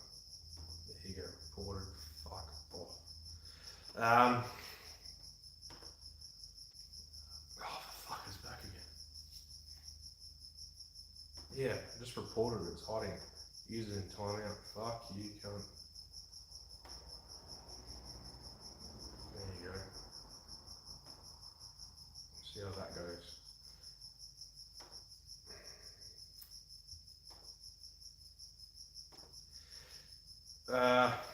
Where was I? I was going on a tangent. Oh, anyway, I got it to drive by factory and it lumps its head off from when it's cold, which is an issue to do.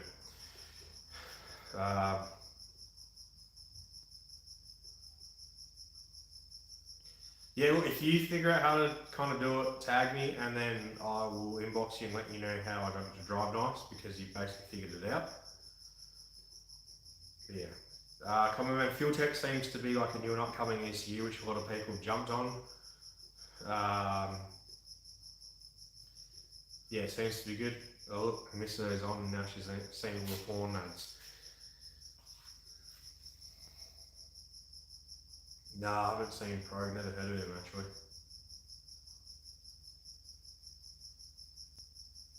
Yeah, I'm in trouble. Luckily, I'm not married as of their divorce. Best cam funds, best adult dating site. Whew, boy, am I in trouble. So that woman wants to fuck 3 kilometers from you. Yeah, like you have to brake, if you do figure it out, you have to brake past a certain barrier and then it will drive like normal, but from a standstill to trying to go, it will just bog down like it's going to stall and you're on your right. Yeah, just perfect timing.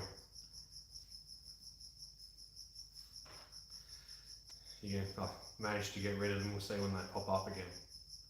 Apparently it's my search history coming up on the chat, people reckon. Too much porn and too many hookers. Just need to get the cocaine and it's the perfect match.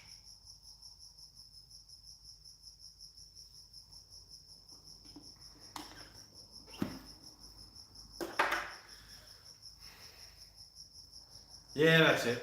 It's alright, she's cool. She's good. She can have a joke.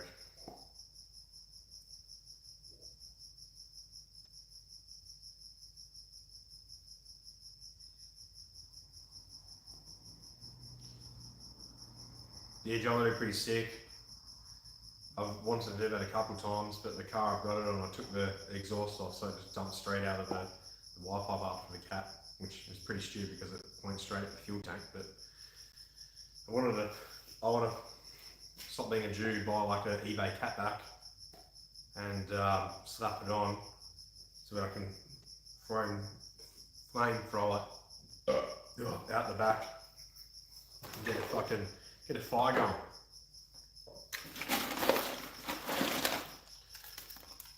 No, you're wrong. It's not the boys I go after, Jess. It's the trannies. They look like girls, but they got a fucking 10-incher on them. Nothing more than I love than that. Getting pegged from a he she. Yeah, but confident. If yours dumps at the diff, that's better. Like this is legit the factory. Fuck, it comes back again. The factory. What do you call it? Factory exhaust ripped off at the cap, which we point straight at the fuel tank, especially with like the 2 meter flames.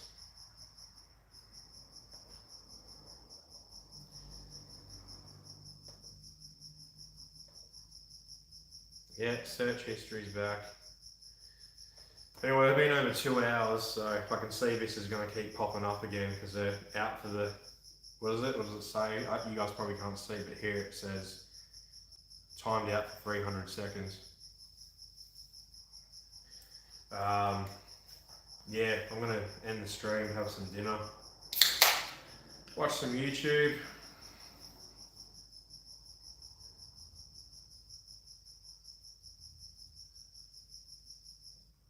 Yeah, Boost, I piss off so many people in WA.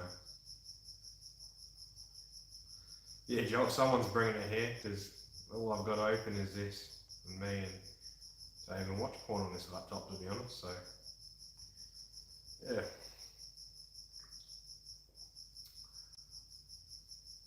Yeah, fuck it. Alright, gonna end the stream. For those of you still here, thank you for watching. Appreciate it.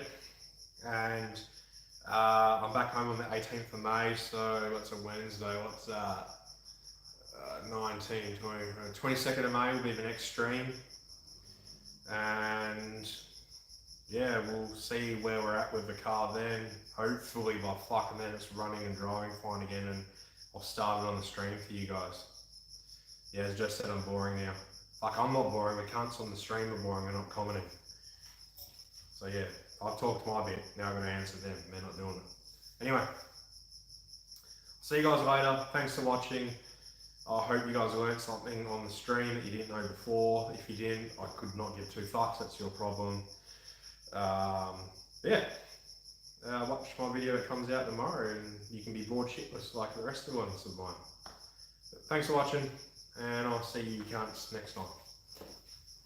Now I've got to fucking step up, get to my phone, learn how to stop the fucking stream, there we go, that one there, fuck yes.